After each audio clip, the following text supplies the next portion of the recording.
இந்த நீ தொம்பதத்தில் இலட்சிய பொருளாம் என்றும் பந்தமில் பிரமமே தற்பதத்தில் இலட்சியார்த்தம் அந்தமாம் ജീവനീശൻ അവர்களെ വാച്യാർത്ഥം സന്തതം വേദമാവാർ തമക്ക് ഐക്യം കൂടാതെ. ഇവിടെ ജീവേശ്വര ഐക്യത്തെയാണ് ഇവിടെ പ്രതിപാദിക്കുന്നത്. ഇപ്പോൾ ഈ ജീവൻ വ്യഷ്ടിയിൽ അഭിമാനിച്ച് ജീവനായിട്ടിരിക്കുകയാണ്, സമഷ്ടി അഭിമാനിച്ച് ഈശ്വരനായിട്ടും ഇരിക്കും. അത് നമ്മൾ ജ്ഞാനാനുഭവത്തിന് ശേഷം സമഷ്ടി അഭിമാനം ഇതിൽ വരും. സമഷ്ടി അത് എല്ലാം കൂടെ ചേർത്ത് ഞാനെന്നുള്ള ഭാവത്തിൽ ഇത് വരും. അതാണ് അവർ തന്നെ ഉപയോഗിക്കുന്ന പദം ഞാൻ മാറ്റി നാമെന്നാക്കും. അല്ലേ സമയം ഞാനെന്നുള്ള പദം അവർക്കില്ല. പിന്നെ അവർക്കുള്ള പദം നാമെന്നാണ്. നാം എന്ന് പറയുമ്പോൾ എല്ലാം കൂടെ സമഷ്ടിയിൽ വരെയാണ്. സമഷ്ടി. പിന്നെ അവർക്ക് ഞാനെന്നുള്ളൊരു പദം അവർ ഉച്ചരിക്കുകയില്ല. ജ്ഞാനാനുഭവത്തിന് ശേഷം ഞാൻ പോയി നാമായി, ഞാൻ പോയി ഞങ്ങളായി, നമ്മളായി. ഇങ്ങനെയാണ് അതിൻ്റെ കാര്യം. അപ്പം ഈ പറയുന്നത് ഈ തൊമ്പതത്തിൻ്റെ ലക്ഷ്യാർത്ഥ പൊരുളായിരിക്കുന്നതും അതുപോലെ തന്നെ ആ സമഷ്ടി അഭിമാനിച്ച് ഈശ്വരൻ്റെ നിലയിൽ നിന്നുകൊണ്ട് തൽപദത്തിൻ്റെ ലക്ഷ്യമായിരിക്കുന്നതും ഒരേ ചൈതന്യം തന്നെ. രണ്ട് പേരിട്ട് വിളിക്കുന്നതേ ഉള്ളൂ. ഒന്ന് കൂടസ്ഥൻ, ഒന്ന് ബ്രഹ്മം. കൂടസ്ഥൻ ബ്രഹ്മം. കൂടസ്ഥൻ എന്ന് ഉദ്ദേശിക്കുന്നത് ആ വ്യഷ്ടി അഭിമാനിച്ചത് കൊണ്ട് മാത്രമാണ്. പക്ഷെ ഇതിലൊരു പറയുന്നു ഈ മഠാകാശം മഹാകാശം അല്ലാതുണ്ടോ? ഈ ആകാശത്തിന് വേർതിരിക്കാൻ എന്തെങ്കിലും ഉപാധിക്ക് സാധിക്കുമോ? ഈ ചോദ്യങ്ങളൊക്കെ ചോദിച്ചാൽ എന്തിനാണ്?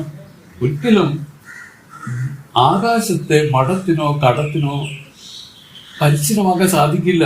പക്ഷെ നമ്മുടെ വ്യാവഹാരിക ദൃഷ്ടിക്ക് ഇത് പരിച്ഛിന്നമായതുപോലെ തോന്നുകയാണ്. അതിന് കാരണം അവർ പറയുന്നത് ഈ മഠം ഉണ്ടാക്കുന്നതിന് മുമ്പ് തന്നെ ഈ മഹാകാശം ഇവിടെ ഉണ്ടായിരുന്നു. മഠം ഉണ്ടാക്കിയതിന് ശേഷം നമ്മൾ ക്ഷണിച്ചു വരുത്തിയതായി അല്ല ഈ മഹാകാശം ഇതിൽ കടന്നു വന്നത്. പക്ഷെ ആ മഹാകാശം ആണ് എപ്പോഴും അപ്പോഴും ഇപ്പോഴും ഒക്കെ ഉള്ളതെങ്കിലും നമ്മൾ വ്യവഹാര ദശയിൽ ഇത് മഠാകാശം എന്ന് വ്യവഹരിക്കുന്നതാണ്. അപ്പോൾ അങ്ങനെ വ്യവഹരിക്കുമ്പോൾ എന്ത് പറ്റി? ആ സമഷ്ടിഭാവം ഇതിൽ നഷ്ടപ്പെട്ടു. അതാണ് വ്യക്തിഗതമായി പോയി എന്നൊക്കെ പറയുന്നത്. ഇതാണ് ക്ലിപ്തമായിപ്പോയി, സങ്കുചിതമായിപ്പോയി. ഇതൊക്കെ വാസ്തവത്തിൽ ഇത് അളന്നറിയാൻ സാധിക്കാത്തതാണ് ഈ ആകാശം. അങ്ങനെ ഇരിക്കുന്നതിന് ഒരു പരിമിതി നിശ്ചയിച്ച് നമ്മൾ കാണുന്നതാണ് നമ്മുടെ അനുഭവമായിട്ട് വരുന്നത്. ഇത് പറയുന്നു നമ്മുടെ അനുഭവം എന്ന് പറയുന്നത് ഇതിലൊരു പരിമിതി കൽപ്പിച്ചതാണ്. അല്ലെങ്കിൽ അനുഭവാതീതമായിട്ട് സാക്ഷി രൂപത്തിൽ ഇത് ഇരിക്കുകയാണ്. എല്ലാവരുടെയും ഉള്ളം തന്നിൽ അന്തരത്തിൽ ജീവസാക്ഷി മാധ്യമമായി നിൽക്കുമെന്ന് പറഞ്ഞത് ഇതാണ്. യഥാർത്ഥത്തിൽ അതാണ് വാസ്തവം. അതിന് നമ്മൾ ഇപ്പോൾ ഈ സ്ഥൂല ശരീരത്തിൽ അഭിമാനിച്ച് ആ ചൈതന്യം തന്നെയാണ് ജീവനായിട്ട് ചിതാഭാസനായിട്ട് ഇരിക്കുന്നതും ഈ സൂക്ഷ്മ ശരീരത്തിൽ അഭിമാനിച്ച് തൈജസനായിരിക്കുന്നതും ഈ കാരണ ശരീരത്തിൽ പ്രാജ്ഞനായിരിക്കുന്നതും എല്ലാം ഈ മൂന്നും വാസ്തവത്തിൽ ഈ ചൈതന്യം തന്നെയാണ്. പക്ഷെ അത് ഉപാധി പരിച്ഛിന്നമായത് കൊണ്ട് ആ ഉപാധിയുടെ അളവും ആ ഉപാധിയുടെ ധർമ്മങ്ങളും കൂടെ ഇതിൽ കലർന്നതുപോലെ ഇരിക്കുന്നു. ഇത്രയേ ഉള്ളൂ വ്യത്യാസം. അതല്ലെങ്കിൽ അത് ശുദ്ധ ബോധം മാത്രമാണ്, ആത്മാവാണത്. അതാണ് വാസ്തവത്തിൽ അതാണ്. അത് മാത്രമാണ് സത്യം. ഇത് മാത്രമാണ് സത്യമെന്ന് തെളിയിക്കാനാണ് ഈശ്വരൻ മൂന്ന് അവസ്ഥകൾ നമുക്ക് തന്നത്. ജാഗ്രാവസ്ഥ, സ്വപ്നാവസ്ഥ, സുഷുപ്തിയാവസ്ഥ. ഈ ജാഗ്രത, സ്വപ്ന, സുഷുപ്തി മൂന്നവസ്ഥകൾ വന്നിട്ട് പോകുന്നില്ല. ഇത് ഏതാണ് വാസ്തവമെന്ന് ഒന്ന് ആരാഞ്ഞിട്ടുണ്ടോ ആരെങ്കിലും? ഈ ജാഗ്രമാണോ സത്യം? ഈ സ്വപ്നമാണോ സത്യം? ഈ സുഷുപ്തിയാണോ സത്യം? മഹത്തുക്കൾ പറയുന്നത് ഇത് മൂന്നും ഒരുപോലെ അവാസ്തവമാണ്. ഇല്ല, ഒരുപോലെ വിദ്യയാണ്. കാരണം ഒന്നാമത് ഇത് നിലനിൽപ്പില്ല. സത്യത്തിനെ പറ്റി പറയുമ്പോൾ സത്യം ഒരു കാലം കൊണ്ടോ ദേശം കൊണ്ടോ അവസ്ഥ കൊണ്ടോ ബാധിക്കാത്ത എന്തെങ്കിലും ഉണ്ടെങ്കിൽ അതിനെയാണ് സത്യം എന്ന് പറയുന്നത്. ഈ സത്യം എന്ന് പറഞ്ഞാൽ ആത്മാവിന്റെ പര്യായ പദം. അപ്പോൾ ബാധിക്കുന്നു എന്ന് പറഞ്ഞാൽ അതിന്റെ അർത്ഥം ഇത് മിഥ്യ എന്നാണ് അർത്ഥം. കുറച്ച് കാലങ്ങളിൽ തോന്നി, അത് കഴിഞ്ഞ് ഇല്ലാതാവുന്ന എല്ലാം മിഥ്യയാണ്, ഇല്ലാത്തതാണ്, അസത്യമാണ്. ഇതാണ് വേദത്തിന്റെ കൺസെപ്റ്റ്. അങ്ങനെ നോക്കുമ്പോൾ നമുക്കറിയാം ജാഗ്രത അവസ്ഥ തോന്നുന്നതാണ്. കാരണം തോന്നുന്നത് പറയാൻ കാരണം അത് എപ്പോഴും ഇല്ല, കുറച്ച് സമയം നിന്നിട്ട് അത് ഇല്ലാതായി പോകും. സ്വപ്നാവസ്ഥയും തോന്നുന്നതാണ് നമുക്കറിയാം, അതിലും കുറച്ചു കാലം നിന്നിട്ട് ഇല്ലാതായി പോകും. സുഷുപ്തി അവസ്ഥയും തോന്നുന്നതാണ്, അതും കുറച്ചു കാലം നിന്നിട്ട് ഇല്ലാതായി പോകും. സ്ഥിരമായുള്ളത് എന്താണെന്ന് വെച്ചാൽ ഈ മൂന്നവസ്ഥയും കാണുന്ന സാക്ഷി, ഇതാണ് സ്ഥിരം. ഇതിനെയാണ് ആത്മാ എന്ന് നമ്മൾ പറയുന്നത്. ഇതാണ് ആത്മ.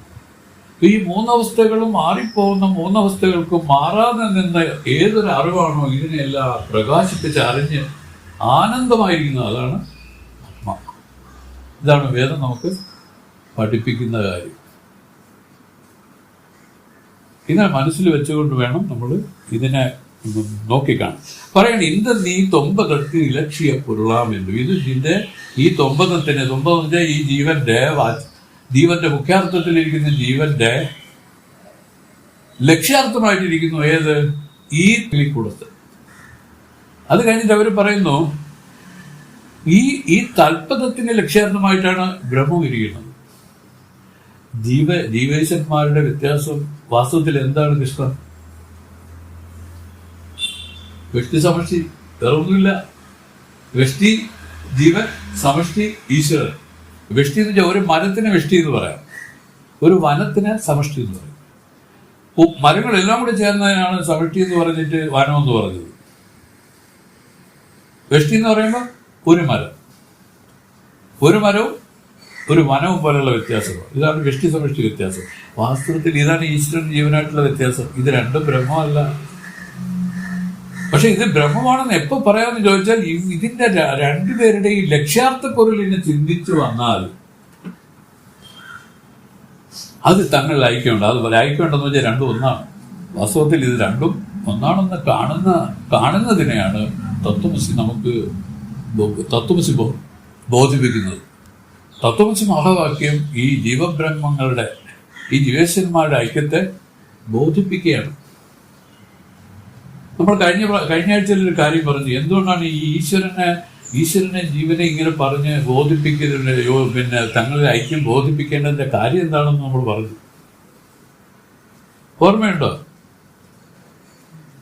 കൃഷ്ണൻ ഓർമ്മയുണ്ടോ? ഇല്ലെന്ന് പറയാൻ എളുപ്പം. വാസ്തവത്തിൽ 9 ലക്ഷ്യമായി വന്ന ഈ ജീവൻ ആ കൂടസ്ഥ ദർശനം വന്നതിന് ശേഷം ഈ ജീവൻ ഈശ്വരത്വം പ്രകടമാവാൻ തുടങ്ങി. ഇതാണ് അവർ പറയുന്നു തൽപത സ്വഭാവത്തിലേക്ക് അത് വന്നു. പിന്നെ അതിനെ മാറ്റില്ല, പിന്നെ ആ ജീവിതത്തിലേക്ക് പോകില്ലെന്നാണ് വേദം പറഞ്ഞിരിക്കുന്നത്. അത് എങ്ങനെയെന്ന് ചോദിച്ചാൽ, ഒരിക്കൽ പാലിൽ നിന്ന് വെണ്ണയെ കടഞ്ഞ് നെയ്യാക്കി കഴിഞ്ഞാൽ ആ നെയ്യ് പിന്നെ പാലിലോട്ട് ചെല്ലില്ല. ഇതുപോലെയാണ് ഈ സാക്ഷാത്കാര ജ്ഞാനം, അതായത് ജീവൻ മുക്തി പദവി എന്ന് പറയുന്നത്. ഈ 9 ഉപാധികളെ നിയതി ചെയ്ത്, അത് വിട്ടലക്ഷണം കൊണ്ട് ഇനി അങ്ങോട്ട് പറയും. ഈ വിട്ടലക്ഷണം കൊണ്ട് ഈ ഉപാധികളെ നിയതി ചെയ്ത് അവധിയിൽ പ്രകാശിച്ച അതൊരു സമാധി അവസ്ഥയാണ്. ഈ സമാധിയിൽ വാസ്തവത്തിൽ താൻ ആ കൂടസ്ഥമായിട്ടിരുന്നു. അത് കഴിഞ്ഞ് ഉണർന്ന് താഴോട്ട് വന്നു. കാരണം സമാധി പിന്നെ അഴിയുന്നതിന്റെ കാരണം എന്താണ്? കൃഷ്ണൻ ഈ ശരീരം തുടരുന്നത് വരെ ഈ കർമ്മം ഇതിൽ ഉണ്ട്. ചിലർക്കൊക്കെ ഉണ്ടല്ലോ, ഈ ജ്ഞാനം വന്നോടനെ തന്നെ ശരീരം പോകുന്നവരുണ്ട്. അവരെ സംബന്ധിച്ച് പിന്നെ വേറെ ഒന്നിന്റെ ആവശ്യമില്ല, അവര് മുക്തന്മാരാണ് അവര്. എന്നാൽ അങ്ങനെയല്ല. ഈ ശരീര പ്രാരബ്ധം ശരീരം തീരുന്നത് വരെ ഈ സമാധി അഴിഞ്ഞ് ഇതിൽ വരും. പക്ഷെ സമാധി അഴിഞ്ഞിങ്ങ് വന്നാലും ജീവൻ മുക്തനെ സംബന്ധിച്ച് ഈ ശരീരവുമായിട്ട് അയാൾ അറിയുന്നു തനിക്കൊരു പുനഃബന്ധം പോലും ഇല്ല. നമ്മൾ നേരത്തെ പഠിച്ചതെല്ലാം അദ്ദേഹത്തിന്റെ അനുഭവത്തിൽ നിൽക്കുകയാണ്. നമ്മൾ പഠിച്ചത് എന്താണ്? ഈ ദേഹവും ഈ ഇന്ദ്രിയങ്ങളും മനസ്സും ബുദ്ധിയും ഇതെല്ലാം വാസ്തവത്തിൽ ഈ അറിവില് തോന്നി മറയുന്ന കാര്യങ്ങൾ മാത്രമാണ്. അതിന്റെ അർത്ഥം ഇതൊന്നും തന്നെ ശാശ്വതമായ ഒരു എക്സിസ്റ്റൻസ്, ഒരു സ്ഥിതി ഇതിനില്ല. ശാശ്വതമായ സ്ഥിതി ഇല്ലാത്തതുകൊണ്ട് അവർ പറയുന്നത് ഇതൊക്കെ സ്വപ്ന സന്നിഭമായിട്ടാണ് ഇതിൽ വന്നിട്ട് പോകുന്നത്. ജാഗ്രതയിൽ ഈ സ്ഥൂല ശരീരം തോന്നുന്നു, സ്വപ്നത്തിൽ ഈ സൂക്ഷ്മ ശരീരം തോന്നുന്നു, സുഷുപ്തിയിൽ കാരണ ശരീരം തോന്നുന്നു. ഈ തോന്നുകയെന്ന് പറഞ്ഞാൽ അതിന്റെ അർത്ഥം ഇതിന് ഒരു നിലനിൽപ്പില്ലാത്തതുകൊണ്ടാണ് തോന്നലായിട്ട് പറഞ്ഞത്.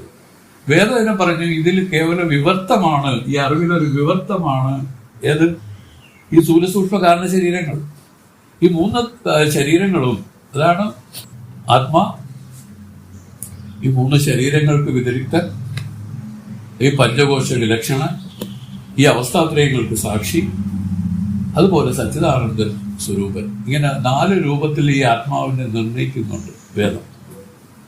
അതിൽ നമ്മൾ പറയുന്നു ഈ ശരീരത്തിലെ വിലക്ഷണനാണ് ഈ ആത്മാ. ഇപ്പൊ അത് പറയേണ്ട കാര്യമില്ല. കാരണം നമ്മൾ പറയാൻ കാരണം എന്ന് വെച്ചാൽ ഇപ്പൊ ഈ ശരീരങ്ങളെല്ലാം ഇതിൽ കേവലം വിവർത്തമായിട്ട് തോന്നുന്നു, അധ്യാസമായിട്ടിരിക്കുന്നു എന്നാണ്. അധ്യാസം എന്ന് വെച്ചാൽ അതിൽ തോന്നുകയും മറയുകയും ചെയ്യുന്ന രൂപത്തിലാണ്. എങ്ങനെ വെച്ചാൽ കയറിൽ പാമ്പ് അധ്യാസമാണ്. വാസ്തവത്തിൽ പാമ്പില്ല, പക്ഷെ തോന്നുന്ന കാലത്തിൽ പാമ്പുണ്ട്. പാമ്പുണ്ട്. അങ്ങനെ ഒരു വ്യവഹാരം വരുമ്പോൾ പാമ്പിനെ സംബന്ധിച്ചുള്ള എല്ലാ വ്യവഹാരങ്ങളും അതിൽ സെറ്റപ്പ് ആവുന്ന കാണാം, അല്ലേ? വാസ്തവത്തിലുണ്ടോ? ഇല്ല. ഇല്ലെന്നറിയുമ്പോൾ ഈ പാമ്പ് എവിടെ പോയി? അപ്പൊ അവര് പറയുന്നത് നേരത്തെ തന്നെ ഈ പാമ്പില്ല, പാമ്പ് വെറുതെ ഒരു ഭ്രമത്തിൽ തോന്നിയ മാത്രമാണ്, വാസ്തവമല്ല. ഇതിനെയാണ് നമ്മൾ മനസ്സിലാക്കാനുള്ളത്. എന്തിനാണ് ഇത് മനസ്സിലാക്കേണ്ടതെന്ന് ചോദിച്ചാൽ ഈ ഭ്രമമാണ് വാസ്തവത്തിൽ ജ്ഞാനത്തെ കവർന്നിരിക്കുന്നത്. ഈ ഭ്രമങ്ങളാണ് ജ്ഞാനത്തെ കവർന്നിരിക്കുന്നത്. ജ്ഞാനം എന്ന് പറയുന്നത് തന്റെ യഥാർത്ഥ സ്വരൂപം. ഞാനിപ്പോ എന്നെ അറിയുന്നില്ല എന്നുള്ള ഒരു നിലയിലേക്ക് അജ്ഞാനികളായി ഇരിക്കാനുള്ള പ്രധാന കാരണം എന്താണ്? ഈ ഭ്രമമാണ്. ഈ ഭ്രമം എന്ന് വെച്ചാൽ ഇല്ലാത്തതിനെ സത്യം പോലെ കണ്ട് അതിന് ഒരു സത്യത്വം കൊടുത്ത് അതിന് വ്യവഹരിക്കുന്നതാണ്. വേദത്തിന് ഇത്രേ പറയാനുള്ളൂ, ഇല്ലാത്തതിനെ ഇല്ലാത്തതെന്ന് വിടൂ. ഇത് സംബന്ധിച്ച് നീ എന്തിനാണ് മനസ്സിലെടുത്ത് ഇതിനെ വ്യവഹാരത്തെ ഉണ്ടാക്കുന്നത്? അതുകൊണ്ടാണ് ഇത് മിഥ്യ മിഥ്യ മിഥ്യ എന്ന് അവർ പറഞ്ഞ് തള്ളുന്നത്. ബ്രഹ്മസത്യം ജഗത് മിഥ്യ. ഇതാണ് ആദ്യം അടിസ്ഥാനമായിട്ട് നമുക്ക് പറഞ്ഞു തന്നത്. ഈ പറഞ്ഞു തന്നത് എന്തിനാണ്? മനസ്സിന്റെ വ്യവഹാരങ്ങളെ നാശം ചെയ്തിട്ട് ആ ജ്ഞാനത്തിലേക്ക് വരാൻ വേണ്ടിയിട്ടാണ്. മനസ്സ് വ്യവഹരിക്കുക എന്ന് വെച്ചാൽ വേറെ വിധത്തിൽ പറഞ്ഞാൽ മനസ്സ് ചലിക്കുക, മനസ്സിന്റെ ചാഞ്ചല്യം നീക്കുക. ഇതിനു വേണ്ടിയിട്ടാണല്ലോ എല്ലാ പദ്ധതികളും ഉത്ഭവിച്ചിരിക്കുന്നത്. പ്രാണായാമമാണെങ്കിലും മാമജപമായാലും ഏതായാലും മനസ്സിനെ നിശ്ചലമാക്കാൻ വേണ്ടി മാത്രമാണ്. മനസ്സ് നിശ്ചലമാവേണ്ട ഒരു കാര്യം എന്താണ്? സമാധി ദശയിൽ വരണം. നമുക്ക് നഷ്ടപ്പെട്ടു പോയ നമ്മുടെ സമാധി, നമ്മുടെ യഥാർത്ഥ നില, നമ്മുടെ യഥാർത്ഥ സ്വരൂപം എന്ന സമാധി അവസ്ഥയാണ്. ദുർവികൽപ്പ സമാധിയെയാണ് ഭംഗപ്പെടുത്തിക്കൊണ്ട് ഈ പറയുന്ന ബ്രഹ്മം ഇതിൽ നിൽക്കുന്നത്. വാസ്തവമല്ല. അവർ പറയുന്നത് ഇത് വാസ്തവമല്ല, ഇത് കേവലം തോന്നലാണ്, ഇത് വിവർത്തമാണ്, ഇതിൽ വിവർത്തമാണെന്ന് 1000 പ്രാവശ്യം നമുക്ക് പറഞ്ഞു തരേ. പക്ഷെ നമുക്ക് ബോധിക്കാതെ വളർന്ന അവർ പറഞ്ഞത്, എടാ ഇത് നിനക്ക് നീ ഇതിൽ അറിയപ്പെടുകയല്ലേ, ഇത് നീ കാണുന്നത് നീ ആവോ? ഈ ശരീരത്തിൽ നിന്ന് അറിയപ്പെടും. ഈ അവസ്ഥ നമുക്ക് അറിയുന്നില്ല. ഈ ജാഗ്രത അവസ്ഥ ഞാൻ അറിയില്ലേ, സ്വപ്നാവസ്ഥ അറിയില്ലേ, ഇതെല്ലാത്തിനെയും അറിയുന്ന നീ ഇതെങ്ങനെ ഈ അവസ്ഥയാവും? വാസ്തവത്തിൽ ഈ അവസ്ഥയെ അവാസ്തവമെങ്കിൽ അതിൽ തോന്നുന്ന കാര്യങ്ങൾ എന്തുമാത്രം പരമാർത്ഥമെന്ന് നീ കരുതും. അപ്പം കോർത്തു വെച്ച കമ്പിനെ എലി കൊണ്ടുപോയാൽ പിന്നെ അപ്പത്തിന്റെ കാര്യം ചർച്ച ചെയ്തിട്ട് കാര്യമില്ല. എന്നാൽ സമയം എപ്പോഴും പറയും, ഇത് ഏതലങ്കാരം? അർത്ഥാപത്തി അലങ്കാരം. അപ്പം കോർത്തു വെച്ച കമ്പിനെ എലി കൊണ്ടുപോയി. ഇനി അപ്പത്തിന്റെ കാര്യം എന്ത് പറയണോ? ഇതുപോലെയാണ് ഈ ലോകം വാസ്തവത്തിൽ വിദ്യയാണ്. അങ്ങനെയാണെങ്കിൽ ഈ ലോക സംബന്ധമായിട്ട് വ്യവഹരിക്കുന്ന ഈ കാര്യങ്ങളിൽ എത്ര സത്യത്വം ഉണ്ട് നമുക്ക് സ്വാമി? ഇല്ല. അങ്ങനെ ഇല്ലാത്തൊരു കാര്യത്തിൽ വ്യവഹരിച്ചാണ് നമ്മൾ ജ്ഞാനത്തെ ഇല്ലായ്മ ചെയ്തിരിക്കുന്നത്. നമ്മുടെ യഥാർത്ഥ സ്വരൂപത്തെ നമ്മൾ വാസം പറയാൻ നമ്മൾ അതിന് നിഷേധിച്ചിരിക്കണം. അതിന്റെ യഥാർത്ഥ സ്വരൂപം എന്ന് പറയുന്നത് ഈ നിർവികൽപ്പ സമാധിയാണ്. നമുക്കറിയാം ജാഗ്രത, സ്വപ്നം, സുഷുപ്തി 3 അവസ്ഥ ഇതിൽ വന്നിട്ട് പോകും. നമുക്കറിയാം ഇതിൽ നമുക്ക് സുഷുപ്തി എല്ലാവർക്കും ഇഷ്ടമാണ്. കാരണം അവിടെ മനസ്സ് ഏതാണ്ട് അവിടെ ലയിച്ചു പോയെന്നേ ഉള്ളൂ. പക്ഷെ ഇവിടെ മനസ്സ് നിർവികൽപ്പമായ മനസ്സില്ല, മനസ്സ് അറ്റുപോയി. ഇവിടെ മനസ്സ് ലയിച്ചു പോയി. മനസ്സ് ലയിച്ചാൽ പോലും അതിൻ്റെ സുഖവും അതിൻ്റെ സ്വഭാവവും ഒക്കെ നമുക്ക് ഇഷ്ടപ്പെടുന്നു, അല്ലെ? ഭയങ്കരമായിട്ട് ഇഷ്ടപ്പെടുന്നില്ലേ സുരേഷ്? അപ്പൊ അങ്ങനെയാണെങ്കിൽ അവർ പറയുന്നു ഈ മനസ്സറ്റാലോ, മനസ്സറ്റാന്ന് വെച്ചാൽ മനസ്സ് വൃത്തിരഹിതമായി നിൽക്കുകയെന്ന് ഞാൻ മനസ്സറിയാതെ പറഞ്ഞു. മനസ്സെന്ന് പറയുന്ന വൃത്തികളെയാണ്.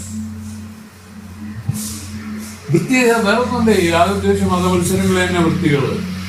ഇത് അറ്റാൽ മീൻസ് ഇത് പരമാർത്ഥം വിചാരിച്ചില്ലേ? ഇത് സംബന്ധിച്ച് തനിക്ക് ദേഷ്യം ഉണ്ടാവുന്നതും, തനിക്ക് അസൂയ ഉണ്ടാവുന്നതും, തനിക്ക് ഇതുപോലെ എല്ലാം ഉണ്ടാവുന്ന എല്ലാ വൃത്തികളും ഈ ലോക വിഷയങ്ങളെ പിടിച്ചാണ് ഉണ്ടാവുന്നത്, അല്ലേ?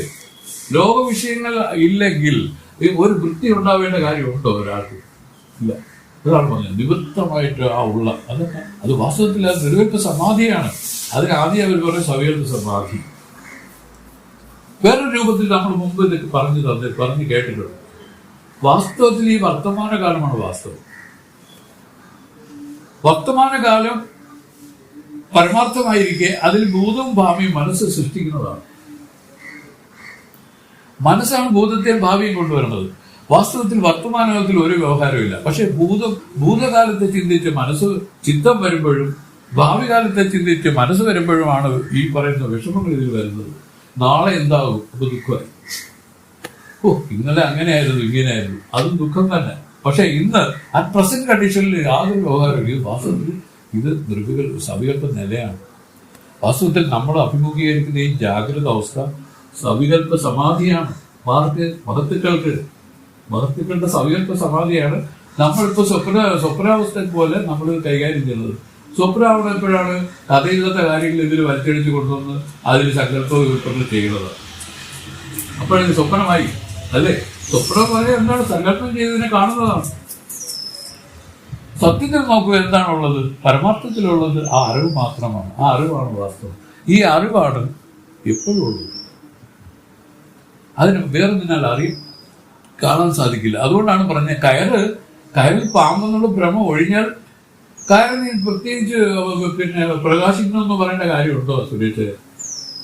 കയർ ഇപ്പോഴും പ്രകാശിച്ചിരിക്കുന്ന പാമ്പ് രൂപത്തിൽ, ആ ബ്രഹ്മരൂപത്തിലാണെങ്കിൽ കയർ തന്നെയാണ് പ്രകാശിച്ചിരിക്കുന്നത്. ഇതുപോലെ ഈ ആത്മ തന്നെയാണ് സർവത്ര പരിപൂർണമായി വിളങ്ങിക്കൊണ്ടിരിക്കുന്നത്. ഇതിൽ കേവലം മനസ്സ് കൊണ്ടുവരുന്ന സങ്കല്പങ്ങളാണ് ഈ പറയുന്ന വിഷയങ്ങളായിട്ടിരിക്കുന്നത്. ഇത് സംബന്ധിച്ചുള്ള വാസ്തവം കാണുന്നതാണ് മനസ്സിന്റെ രാഗദ്വേഷ മതമത്സരങ്ങൾക്ക് കാരണം. ഇതെല്ലാം മനസ്സിലാക്കി വിവേകികൾ എന്ത് ചെയ്യും? ഇത് വിദ്യയാണെന്ന് അവർ പറഞ്ഞതിനെ ഉറപ്പിക്കും. ഇതാണ് വേദത്തിനെ നമ്മൾ ഉറപ്പിക്കണം. നമ്മുടെ ഹൃദയത്തിൽ ഉറപ്പിക്കുന്നതിനാണ്.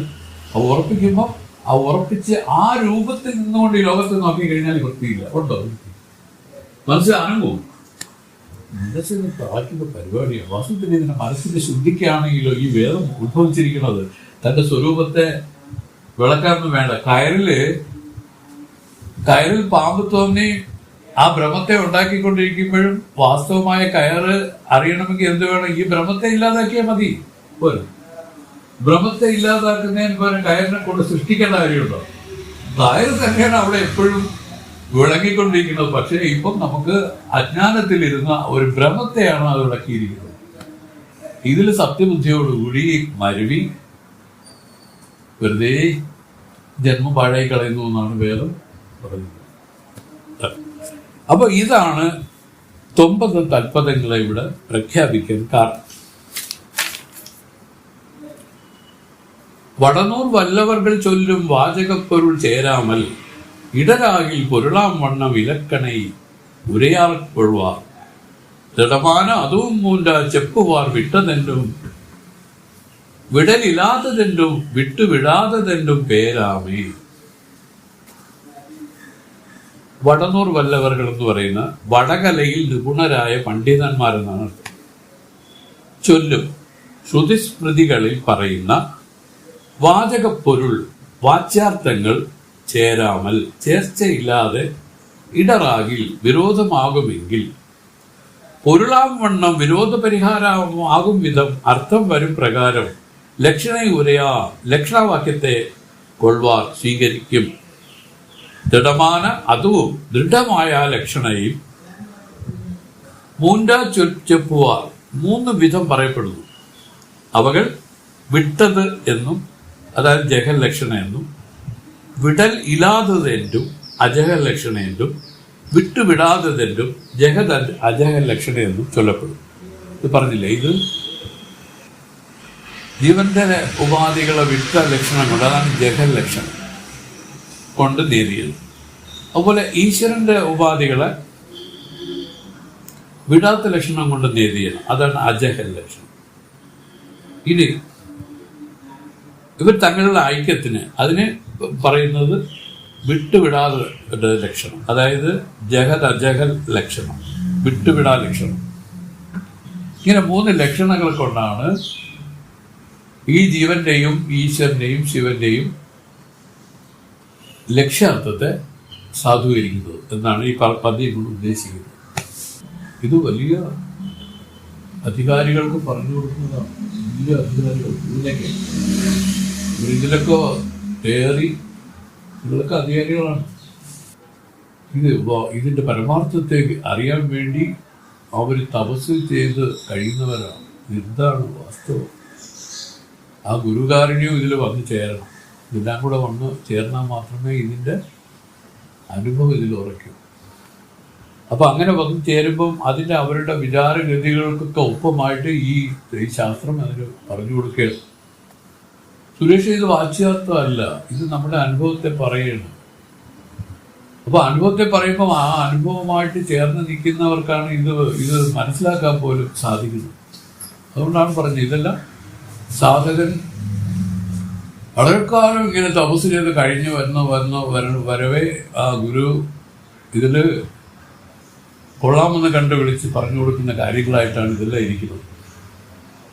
മുമ്പൊരു കഥ പറഞ്ഞു, വിക്രമൻ പറഞ്ഞൊരു കഥ, വിക്രമം ഓർമ്മിപ്പിച്ച് പറയുന്ന ഒരു കഥയുണ്ട്. അതായത് ഒരു ഗുരു ഉണ്ടായിരുന്നു, അദ്ദേഹത്തിന് ഇതുപോലെ പലരും ശിഷ്യത്വം വാങ്ങാൻ ആഗ്രഹിച്ചു, പലരും പരിശ്രമിച്ചു, ചിലർ ശിഷ്യന്മാരായി. അപ്പോഴെന്താണ് പ്രശ്നമെന്ന് വെച്ചാൽ, അദ്ദേഹം ശിഷ്യന്മാരായി വരുന്നവരെ അദ്ദേഹം ഒരുപാട് പീഡിപ്പിക്കും. ആ പീഡിപ്പിക്കുന്ന എങ്ങനെയാണ്? ആഹാരം കൊടുക്കില്ല, ധാരാളം വർക്ക് ചെയ്യിപ്പിക്കും, ചിലപ്പോൾ ഉറങ്ങാൻ വിടില്ല. ഇങ്ങനെയൊക്കെയുള്ള മുറകൾ അദ്ദേഹം പ്രയോഗിച്ചു. അങ്ങനെ 2 ദിവസം, ഒരാഴ്ച, 1 മാസം ഒക്കെ നിന്ന് എല്ലാവരും പിരിഞ്ഞുപോയി. അങ്ങനെ പിരിഞ്ഞു പോയപ്പോൾ ഒരു വിദ്വാൻ വിചാരിച്ചു, ഒന്നാലും ചത്താലും ശരി ഇദ്ദേഹത്തിന് ശിഷ്യനാകണം എന്ന് വിചാരിച്ചു. അദ്ദേഹം ഇറങ്ങി പുറപ്പെട്ടു, ചെന്നു, ശിഷ്യനായി. പതിവ് പോലുള്ള പ്രീഡന മുറകളെല്ലാം പ്രയോഗിച്ചു തുടങ്ങി. എല്ലാത്തിലും അയാൾ ശ്രദ്ധിച്ചു. ഒടുവിൽ ഇദ്ദേഹം വിട്ടുപോയില്ല. അങ്ങനെ നിന്ന് ഒരു ദിവസം ഗുരു വിളിച്ചു, മോനെന്ന് വിളിച്ചു. അതുവരെയും വാടാ പോടാ ചീത്തയൊക്കെ വിളിക്കൊണ്ടിരിക്കുകയായിരുന്നു. മോനെ ഇങ്ങ് വാ, നിനക്ക് ഞാൻ ഈ ആത്മവിദ്യ ഉപദേശിക്കാം. നീ ഇപ്പോൾ ഞാനത് ഉപദേശിച്ചാൽ നിനക്ക് അത് ഉടനെ വിളങ്ങുന്ന വിധത്തിൽ നീ ആയിരിക്കുകയാണ് എന്ന് പറഞ്ഞ് ഉപദേശിച്ചു. അപ്പം തന്നെ വിളങ്ങി. അപ്പോൾ ശിഷ്യൻ എന്താണ് നമുക്ക് പറഞ്ഞു തന്നതെന്ന് അറിയാമോ? എങ്ങനെയാണ് അത് സാധിച്ചതെന്ന് ചോദിച്ചാൽ, ഈ പീഡനങ്ങളെല്ലാം ഏറ്റുവാങ്ങി ഇയാൾക്ക് ആദ്യം ഗുരുവിനോട് ദേഷ്യവും സങ്കടവും വിഷമവും ഒക്കെ ഉണ്ടായിരുന്നു. പതുക്കെ അദ്ദേഹം കണ്ടത് ഇതെല്ലാം മാഞ്ഞുപോയി. ഒടുവിൽ ഗുരു തന്നെ പീഡിപ്പിക്കുന്നത് തനിക്ക് ബാധിക്കാതെ, വാസ്തവത്തിൽ അദ്ദേഹം തന്നെ പീഡിപ്പിക്കുകയാണോ, തന്നെ വിഷമിപ്പിക്കുകയാണോ എന്ന് തിരിച്ചറിയാനൊക്കാത്തൊരു ലെവലിലേക്ക് ഈ ശിഷ്യന്റെ അന്ധകരണം മാറിയപ്പോൾ ഗുരു വിളിച്ചിട്ട് ജ്ഞാനോപദേശം ചെയ്തു. പറഞ്ഞു മനസ്സിലായോ? ഇതാണ് അന്ധകരണ ശുദ്ധിയിൽ ആ ജ്ഞാനോപദേശം വന്നു കഴിഞ്ഞാൽ ആ ജ്ഞാനോപദേശം ഫലിക്കും. അതല്ലാത്തവർക്ക് എന്ത് പറ്റും? ഇതിരിക്കും. ഇരുന്ന് കാലം കൊണ്ട് ഇതിൻ്റെ അനുകൂല പരിതസ്ഥിതികൾ വരുമ്പോൾ ഇത് അവിടെ അനുഭവത്തിൽ വരും. അങ്ങനെയാണ്. പക്ഷേ വലിയ പൂർവ്വ ആചാര്യന്മാരെല്ലാം എങ്ങനെ ചെയ്തിരുന്നു എന്ന് ചോദിച്ചാൽ അവർ പറയുന്ന ഇതാണ്, ആ പക്വമതികളെ മാത്രമേ അവർ സെലക്ട് ചെയ്യുള്ളൂ. ആ പക്വമതികളെ സെലക്ട് ചെയ്തത് പറഞ്ഞു. നമ്മളൊന്നും പക്വമതികളല്ലായിരുന്നു. ചിന്മയാനസ്വാമി ഇത് പറഞ്ഞു തരുമ്പോൾ അതുകൊണ്ട് തന്നെ അദ്ദേഹം പറയുകയും ചെയ്തു, ഞാനിത് പറഞ്ഞു തരാം, പക്ഷെ നിങ്ങൾ അതിൻ്റെ ഭാവത്തിലേക്ക് കടന്നു വരുമ്പോൾ നിങ്ങൾക്കത് ബോധ്യപ്പെട്ടോ. ഇങ്ങനെയാണ് നമ്മളെല്ലാം കൊണ്ടുവന്നുകൊണ്ടിരിക്കുന്നത്. ഇപ്പൊ നമ്മളിവിടെ പറഞ്ഞു വന്നത് എന്താണ്? ഈ 3 ജീവന്റെ ഉപാധി, ഈശ്വരന്റെ ഉപാധിയും ആ ശിവന്റെ ഉപാധിയും 3 ഉപാധികളെ എങ്ങനെ നേതി ചെയ്യണമെന്ന് വെച്ചാൽ വിട്ട ലക്ഷണം കൊണ്ടും വിടാത്ത ലക്ഷണം കൊണ്ടും വിട്ടുവിടാ ലക്ഷണം കൊണ്ടും ഈ ലക്ഷണങ്ങളെ പറ്റി പറയും. വിട്ട ലക്ഷണം വെച്ചാൽ ഈ ഉപാധികളെ, കാണുന്ന ഉപാധികളെല്ലാം നേതി ചെയ്ത് ഇതെന്റെ എന്നുള്ള ആ നേതിയിൽ നമ്മൾ ചിരകാലം ഇതിൽ കഴിയണം. എന്തിനാണ് ഇതെന്റെ എന്ന് പറയണമെന്ന് ചോദിച്ചാൽ അതിനൊരർത്ഥമുണ്ട്. കാരണം ഇതാണെന്ന് വിചാരിച്ചാണല്ലോ അത് സംബന്ധിച്ച് ഈ മനസ്സ് ഇത്ര കാലം വ്യവഹരിച്ചുകൊണ്ടിരുന്നത്. ഇതല്ലെന്ന് പറയുമ്പോൾ ഇത് കഥയില്ലെന്ന് തള്ളാനും അതിനെ സംബന്ധിച്ചുള്ള വ്യവഹാരത്തിന് ഒടുക്കാനും സാധിക്കും. അങ്ങനെ വരുന്ന പക്ഷം മനസ്സ് നിശ്ചലമായി നിർവികൽപ്പ സമാധിയിലേക്ക് പോകും. നമ്മൾ മനസ്സിനെ അനാദി സംസ്കാരത്തിൽ നിന്ന് വിടുവിക്കേണ്ട ഉത്തരവാദിത്വമുള്ളവരായിട്ടാണ് ഈ ജീവൻ ഇരിക്കുന്നത്. അനാദി സംസ്കാരമാണ് മനസ്സ് പ്രവർത്തിക്കുന്നതിൻ്റെ ഊർജം. അനാദി സംസ്കാരത്തെ പൂർവ്വജന്മത്തിലൊക്കെ നമ്മൾ എങ്ങനെ ഇരുന്നെന്ന് ആർക്കറിയാം? മനുഷ്യനായിട്ട് തന്നെ ഇരുന്നു എന്ന് പറയാൻ സാധ്യമല്ല. തിരികളായിട്ടൊക്കെ ഇരുന്ന് കാണും. പാമ്പായിട്ടിരുന്ന് കാണും, പൂച്ചയായിട്ടിരുന്ന് കാണും, പട്ടിയായിട്ടിരുന്ന് കാണും. ഏത് രൂപത്തിലാണെങ്കിലും ഈ ഭൂമിയിൽ, ഈ കർമ്മഭൂമിയിൽ ഉണ്ടായിരുന്നു. അതിനുശേഷമാണ് ഒരു മനുഷ്യജന്മം കിട്ടിയത്. മനുഷ്യജന്മം തുടർന്ന് വരുന്ന മനുഷ്യജന്മങ്ങളെന്ന് പറയുമ്പോൾ അത് ജ്ഞാനത്തിലേക്ക് പോവുകയാണ്. എന്നാൽ അവർ പറയുന്നു, കുന്താനം തുടങ്ങിയ വലിയ വലിയ മഹത്തുക്കൾ പറയുന്നു, നരൻ ചത്തു നരിയായി പിറക്കുന്നു. എന്തുകൊണ്ട്? ആ ക്രൂക്കഡ്നെസ്, നരി എന്ന് പറഞ്ഞാൽ ക്രൂക്കഡ്നെസ് എന്നാണ് അർത്ഥം, അല്ലെ? ആ വക്രബുദ്ധി കൊണ്ട്, ആ ഡിപ്ലോമസി കൊണ്ട് ലോകത്തില് നടപാടുന്ന നരൻ എന്ന് വെച്ചാൽ ഈ മനുഷ്യൻ നരിയായിട്ട് വരുമോ? അപ്പൊ ഒരു വ്യക്തതയില്ല. ആര് വേണോ ആവാം, എപ്പോ വേണോ എന്ത് വേണോ സംഭവിക്കാം. ഇങ്ങനെ ഇരിക്കുന്ന ഇതിൽ നിന്ന് രക്ഷപ്പെടാൻ ഒരേ ഒരു മാർഗമേ ഉള്ളൂ, പ്രസന്ന. ഈ ശ്രവണ മനന വിദ്യാസം ഇത് ചെയ്തോണ്ടിരുന്നു കഴിഞ്ഞാൽ അവൻ അവിടെ കിടന്നാലും അതിന്റെ മുകളിൽ കൂടെ ഇതും കൂടെ പ്രവർത്തിക്കുന്നത് കൊണ്ട് അതിന് വലിയ പ്രാബല്യം ഉണ്ടാവില്ല. അങ്ങനെ വരുമ്പോൾ എന്തുകൊണ്ട് സ്വാഭാവികമായിട്ട് മനസ്സിന് കെട്ടടങ്ങി നിശ്ചലമായി ഈ സമാധി അവസ്ഥയിൽ ഇടയ്ക്കിടയ്ക്ക് ഉണ്ടാവാൻ ആരംഭിക്കും. അങ്ങനെ ഉണ്ടായി ഇത് സ്ഥിരപ്പെട്ട് കഴിഞ്ഞാൽ അങ്ങനെ മാറി രക്ഷപ്പെട്ടു. നമ്മളിപ്പോൾ ഈ ലോകത്തോട് നമുക്ക് സത്യബുദ്ധി ഇരിക്കുന്നതുകൊണ്ടാണ് നമ്മൾ ഈ രാഗദ്വേഷ മതമത്സരങ്ങൾ പ്രബലമായിരിക്കുന്നത്. വേദത്തിന്റെ ഭാഷ്യമാണത്. ഈ ലോകത്തിലോടുള്ള സത്യബുദ്ധിയെ വിട്ടുകഴിഞ്ഞാൽ ഈ മനസ്സിന്റെ ഈ രാഗദ്വേഷ മതമത്സരം വൃത്തികളെല്ലാം അസ്തമിച്ചേ പോകും. ഇതാണ് അവരുടെ ട്രിക്ക്. വാസ്തവമാണ്. അതുകൊണ്ടാണ് ജഗത് മിഥ്യ എന്ന് പറഞ്ഞ് ആദ്യം പോണത്. വിദ്യ എന്ന് പറഞ്ഞാൽ അതിൻ്റെ അടുത്ത് വിദ്യാകാര്യങ്ങളെ പിടിച്ച്, ഇല്ലാത്ത പാമ്പിനെ പിടിച്ച് എന്തിനാണല്ലോ താൻ ഇത്രയും ഭയക്കുന്നത്, ഇത്രയും ദുഃഖിക്കുന്നത്, ഇത്രയും വിഷമിക്കുന്നത് എന്നൊക്കെ ചോദിച്ചാൽ എന്ത് പറയും? ഇല്ലാത്ത പാമ്പിനെ പിടിച്ച് ഇത്രയും വിഷമിക്കേണ്ട കാര്യമുണ്ടോ? ഇതുപോലെയാണ്. ഇല്ല എന്ന് പറഞ്ഞാൽ അതിൻ്റെ അർത്ഥം പിന്നെ എന്തിന് വിഷമം? അയ്യോ എനിക്കത് ഇല്ലാത്തോണ്ട്. ഏതില്ലാത്തോണ്ട്? വിഷമം ഏതോ ഒന്നും ഇല്ലാത്തോണ്ടല്ലേ? ഇങ്ങനെ ചിന്തിച്ച് ഈ ലോകം വാസ്തവത്തിൽ ഇതൊരു സ്വപ്ന സംഗീതമെന്ന് വേദം പറഞ്ഞ് ഇതിനെ ആരൊക്കെ ഉറപ്പിച്ചു കളഞ്ഞു. ഇതിനെ നമ്മൾ മനസ്സിലാക്കിക്കൊണ്ട് ഇതിലേക്ക് വരണമെന്ന് ആഗ്രഹമുള്ളവർ, അല്ലാത്തവർക്ക് പറഞ്ഞിട്ട് കാര്യമില്ല. എന്ത് ചെയ്യണമെന്ന് വെച്ചാൽ ഈ ശ്രുതിയുടെ അടിസ്ഥാന പ്രമാണങ്ങൾ വിടരുത്. ഇതിലാണ് നമ്മൾ നിൽക്കുന്നത്. വാസ്തവത്തിൽ ഇതാണ് നമ്മുടെ നിന്നുകൊണ്ടാണ് നമ്മൾ ഇതിനെ ചിന്തിക്കേണ്ടത്. ഈ അടിസ്ഥാന പ്രമാണത്തിൽ ഇന്ന് മാറി നിന്ന് ചിന്തിച്ചിട്ട് കാര്യമില്ല. ശ്രുതി പറഞ്ഞതിന് പൂർണ്ണമായും വിശ്വസിച്ചുകൊണ്ട് ആദ്യം വിശ്വസിക്കാനേ പറ്റും. പിന്നെ എങ്ങനെ നമ്മൾ അങ്ങോട്ട് ജീവിക്കും സ്വാമി എന്നൊക്കെ പറഞ്ഞ് അതെല്ലാം ഫൗൾ ക്വസ്റ്റ്യൻസ് ആണ്. അങ്ങനെയൊന്നും അല്ല. അപ്പൊ ഇതെല്ലാം അവർ പറഞ്ഞ രൂപത്തിൽ ചെയ്ത് ആ 9 ലക്ഷ്യമായിട്ട് വന്ന് ആ കൊടുത്ത ദർശനം വന്ന ഈശ്വരത്വം ഇതിലുണ്ടായാൽ അപ്പോഴും നിങ്ങൾക്ക് മനസ്സിലാവും ഈ ലോകം എങ്ങനെയാണ് പരിചരിക്കുന്നത്. നാരായണ ഗുരുദേവൻ പറഞ്ഞു, ഇത് വാസ്തവത്തിൽ ഈശ്വരൻ നടത്തിക്കൊണ്ടു പോകുന്നു. അദ്ദേഹം പറഞ്ഞതാണ്, ഒന്നൊന്നായി എണ്ണി തൊട്ടെണ്ണം പൊരുളൊടുങ്ങിയാൽ നിന്നിടും ദൃക്കുപോലുള്ള നിന്നിൽ അസ്പന്ദമാകണം. ഇതാണ് സമാധാനം. എന്നിട്ട് അദ്ദേഹം അടുത്ത പദ്യം പെട്ടെന്ന് പറഞ്ഞു, അന്നവസ്ത്രാദി മുട്ടാതെ തന്നു രക്ഷിച്ച് ഞങ്ങളെ ധന്യരാക്കുന്നു നീ ഒന്ന് തന്നെ ഞങ്ങൾക്ക്. എന്തുകൊണ്ടങ്ങനെ പറഞ്ഞു? ഒരു ജ്ഞാനിയെ സംബന്ധിച്ച് അദ്ദേഹത്തിന്റെ കർത്തൃത്വ ബുദ്ധി നശിച്ച്, പക്ഷെ പ്രാരബ്ധം അവശേഷിക്കുന്നു.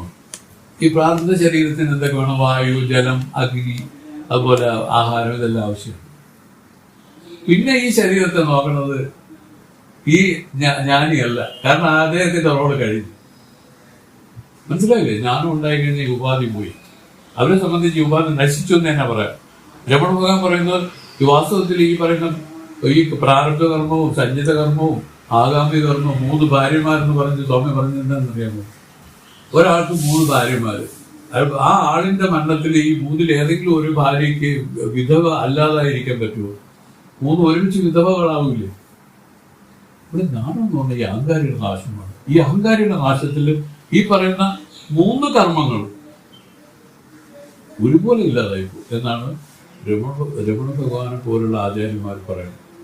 പക്ഷെ നമ്മളെ അത് കുറച്ചുകൂടെ അല്പം കൂടെ മയപ്പെടുത്തിയിട്ട് പറഞ്ഞു, ഈ പ്രാരബ്ധം ഇരിക്കുകയല്ലേ, അതുകൊണ്ട് ഇത് തീരുന്നത് വരെ ഇതിനെ ആര് നോക്കുമെന്ന് ചോദിച്ചാൽ ഈശ്വരൻ നോക്കൂ.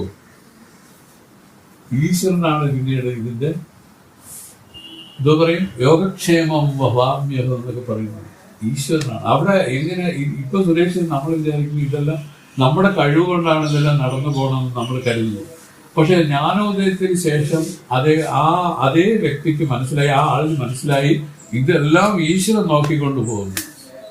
താൻ ഇതുമായിട്ട് യാതൊരു ബന്ധവുമില്ല, തനിക്ക് യാതൊരു കർത്തവ്യവുമില്ല, താൻ എല്ലാം ചെയ്തു കഴിഞ്ഞവനാണ്, എനിക്കിനി ഒന്നും തന്നെ ചെയ്യത്തക്കതായിട്ടില്ല. ഇങ്ങനെ ഇരിക്കുന്ന ഒരു ജ്ഞാനിക്ക് ഇങ്ങനെയാണ് പണം ഉണ്ടാക്കി അദ്ദേഹത്തിന് ആഹാരം ഒക്കെ ഉണ്ടാക്കാൻ സാധിക്കുന്നത് ഒരിക്കലും സാധ്യമല്ല. അതുകൊണ്ടാണ് പറഞ്ഞത് ഇതെല്ലാം ആ ഈശ്വരൻ തന്നെ നോക്കുന്നു. ഇതിനെ തിരിച്ചറിഞ്ഞുകൊണ്ടാണ് ഗുരുദേവൻ എഴുതിയത്, അന്നവസ്ത്രാദി മുട്ടാതെ തന്നു രക്ഷിച്ചു ഞങ്ങളെ ധന്യരാക്കുന്ന നീ ഒന്നു തന്നെ ഞങ്ങൾക്കു തമ്പുരാൻ.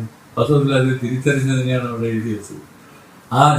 ജ്ഞാനോദയത്തിന് ശേഷം ഗുരുദേവൻ വിചാരിച്ചു ഈ പ്രാരബ്ധ ശരീരം എങ്ങനെ പുലരും, ആര് പുലർത്തും, ഇതിന്റെ ബന്ധുക്കളും ആരുമില്ല, ഞാൻ പോലും ഇതുമായിട്ട് ബന്ധമില്ലാതെ നിൽക്കുകയാണ്, എനിക്ക് പോലും ഇതിനെ ശ്രദ്ധിക്കാൻ സമയമില്ല. ഉണ്ടോ?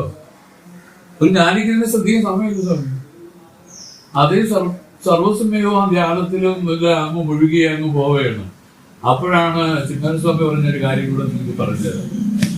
സ്വാമി പറഞ്ഞു, കൃപാനന്ദ സ്വാമിയുടെ കാലം, ചിന്മയസ്വാമിയുടെ അവിടെ ചെല്ലുമ്പോഴും അദ്ദേഹത്തിന് ആഹാരം കൊടുക്കാനായിട്ട് ഒരാളുടെ ചട്ടം കിട്ടി. ആ ആളാണ് സുപ്രകാശ സ്വാമി. ഇപ്പൊ ഈ അടുത്ത സമാധിയായ സുപ്രകാശന് സ്വാമിയെ വിളിച്ചു പറയും, നിങ്ങളാ തിരുവനന്തപുരം നാട്ടിൽ നിന്ന് വന്ന ഒരു മഹാത്മാവില്ലേ, അദ്ദേഹത്തിന് നോക്കിക്കോളണം, അദ്ദേഹത്തിന് കറക്റ്റ് സമയത്ത് ആഹാരമൊക്കെ വിളിച്ചു കൊടുക്കണം. പിന്നെ അപ്പൊ ഇവിടുത്തെ ആഹാരം വിശക്കുമ്പോൾ ആളുകൾ വരില്ല എന്നുള്ള ആക്കാനല്ല എല്ലാവരും വിചാരം. അല്ലല്ല, ഇവർ പോകില്ല, ഇവർ വിളിച്ചു കൊടുക്കണം. അങ്ങനെ ഓരോന്നിനും ഇവരെല്ലാം ചട്ടം കെട്ടി വെച്ചിരിക്കുന്ന. അപ്പം നമ്മളൊന്ന് ആലോചിക്കണം, മുന്നിൽ സമയം ഈ ചിൽപ്രകാശാനന്ദ ഗുരുദേവൻ മഹാജ്ഞാനിയായിട്ട് അവിടെ ഇരിക്കുകയാണ്. അതായത് നിങ്ങൾക്കറിയാം, ഓരോരുത്തരുടെ പ്രകൃതങ്ങൾ അറിയാം. ജ്ഞാനമുണ്ടായാൽ പിന്നെ ഈ പശുദാഹങ്ങളൊന്നും അവർക്ക് സ്ഥാനമില്ല. അവർക്ക് നമ്മൾ വിചാരിക്കുന്ന പോലെയല്ല അവരുടെ രീതി, എല്ലാം കൊണ്ട് മാറിപ്പോവും. പിന്നെ അവർക്ക് ഈശ്വരൻ തന്നെ ഇത് ചെയ്യണം. വിളിച്ചുകൊണ്ട് വന്ന് ആഹാരം കൊടുക്കുന്ന ഈശ്വരന്റെ ചുമതലയായി. ഇങ്ങനെയാണ് ഇത് പ്രാക്ടിക്കലായിട്ട് കണ്ടതുകൊണ്ടാണ് അദ്ദേഹം പറഞ്ഞത്, ഈ അന്നവും വസ്ത്രവും ഇതെല്ലാം മുട്ടാതെ തന്നു രക്ഷിക്കുന്ന അല്ലയോ ഭഗവാനെ എന്ന് പാടിപ്പോയത്. എല്ലാം നീ തന്നെയാണ് ഇതെല്ലാം നോക്കുന്നത്. ഞാൻ എൻ്റെ അറിവില്ലായ്മ കൊണ്ട് ഞാനാണ് എല്ലാം ചെയ്ത് എന്നെ രക്ഷിച്ചത് എന്ന് ഞാൻ കരുതി. ഇത് ഒരു വലിയ മണ്ടത്തരമായിരുന്നു എന്ന് ഞാനിപ്പോൾ തിരിച്ചറിയുന്നു. ഇങ്ങനെയൊക്കെയാണ്. അപ്പൊ ഇത് മനസ്സിലായല്ലോ. ഈ മൂന്ന് ജീവന്റെ, ഈശ്വരന്റെയും അതുപോലെ തന്നെ ശിവന്റെയും ഉപാധികളെ നേതി ചെയ്യേണ്ട വിധമാണ് പറഞ്ഞത്. ഒന്ന്, വിട്ട ലക്ഷണം കൊണ്ട് ജീവോപാധികളെ നേതി ചെയ്യുക, വിടാത്ത ലക്ഷണം കൊണ്ട് ഈശ്വരോപാധികളെ നേതി ചെയ്യുക, വിട്ടുവിടാ ലക്ഷണം കൊണ്ട് ഇവർ തങ്ങളുടെ ഐക്യം അതിനെ കൊണ്ടുവന്നതാണ്. അടുത്ത പദ്യത്തിൽ ഇത് എങ്ങനെയാണ് അതിൻ്റെ രീതി എന്നുള്ളത് ഉദാഹരണ സഹിതം പറയുമ്പോൾ, ഗംഗയിൽ കോശമെന്നും കറുപ്പ് ചെപ്പോടുതെന്നും തങ്ങിയ സോയം ദേവദത്തനെന്നും ചൊൽവാർകൾ ഇങ്ങുദാഹരണങ്ങളാക്കി இந்த മൂന്നുരകളാലെ തുങ്കനൂൽ വിരോധமான ചൊല്ലലാം പൊരുളാം താനേ.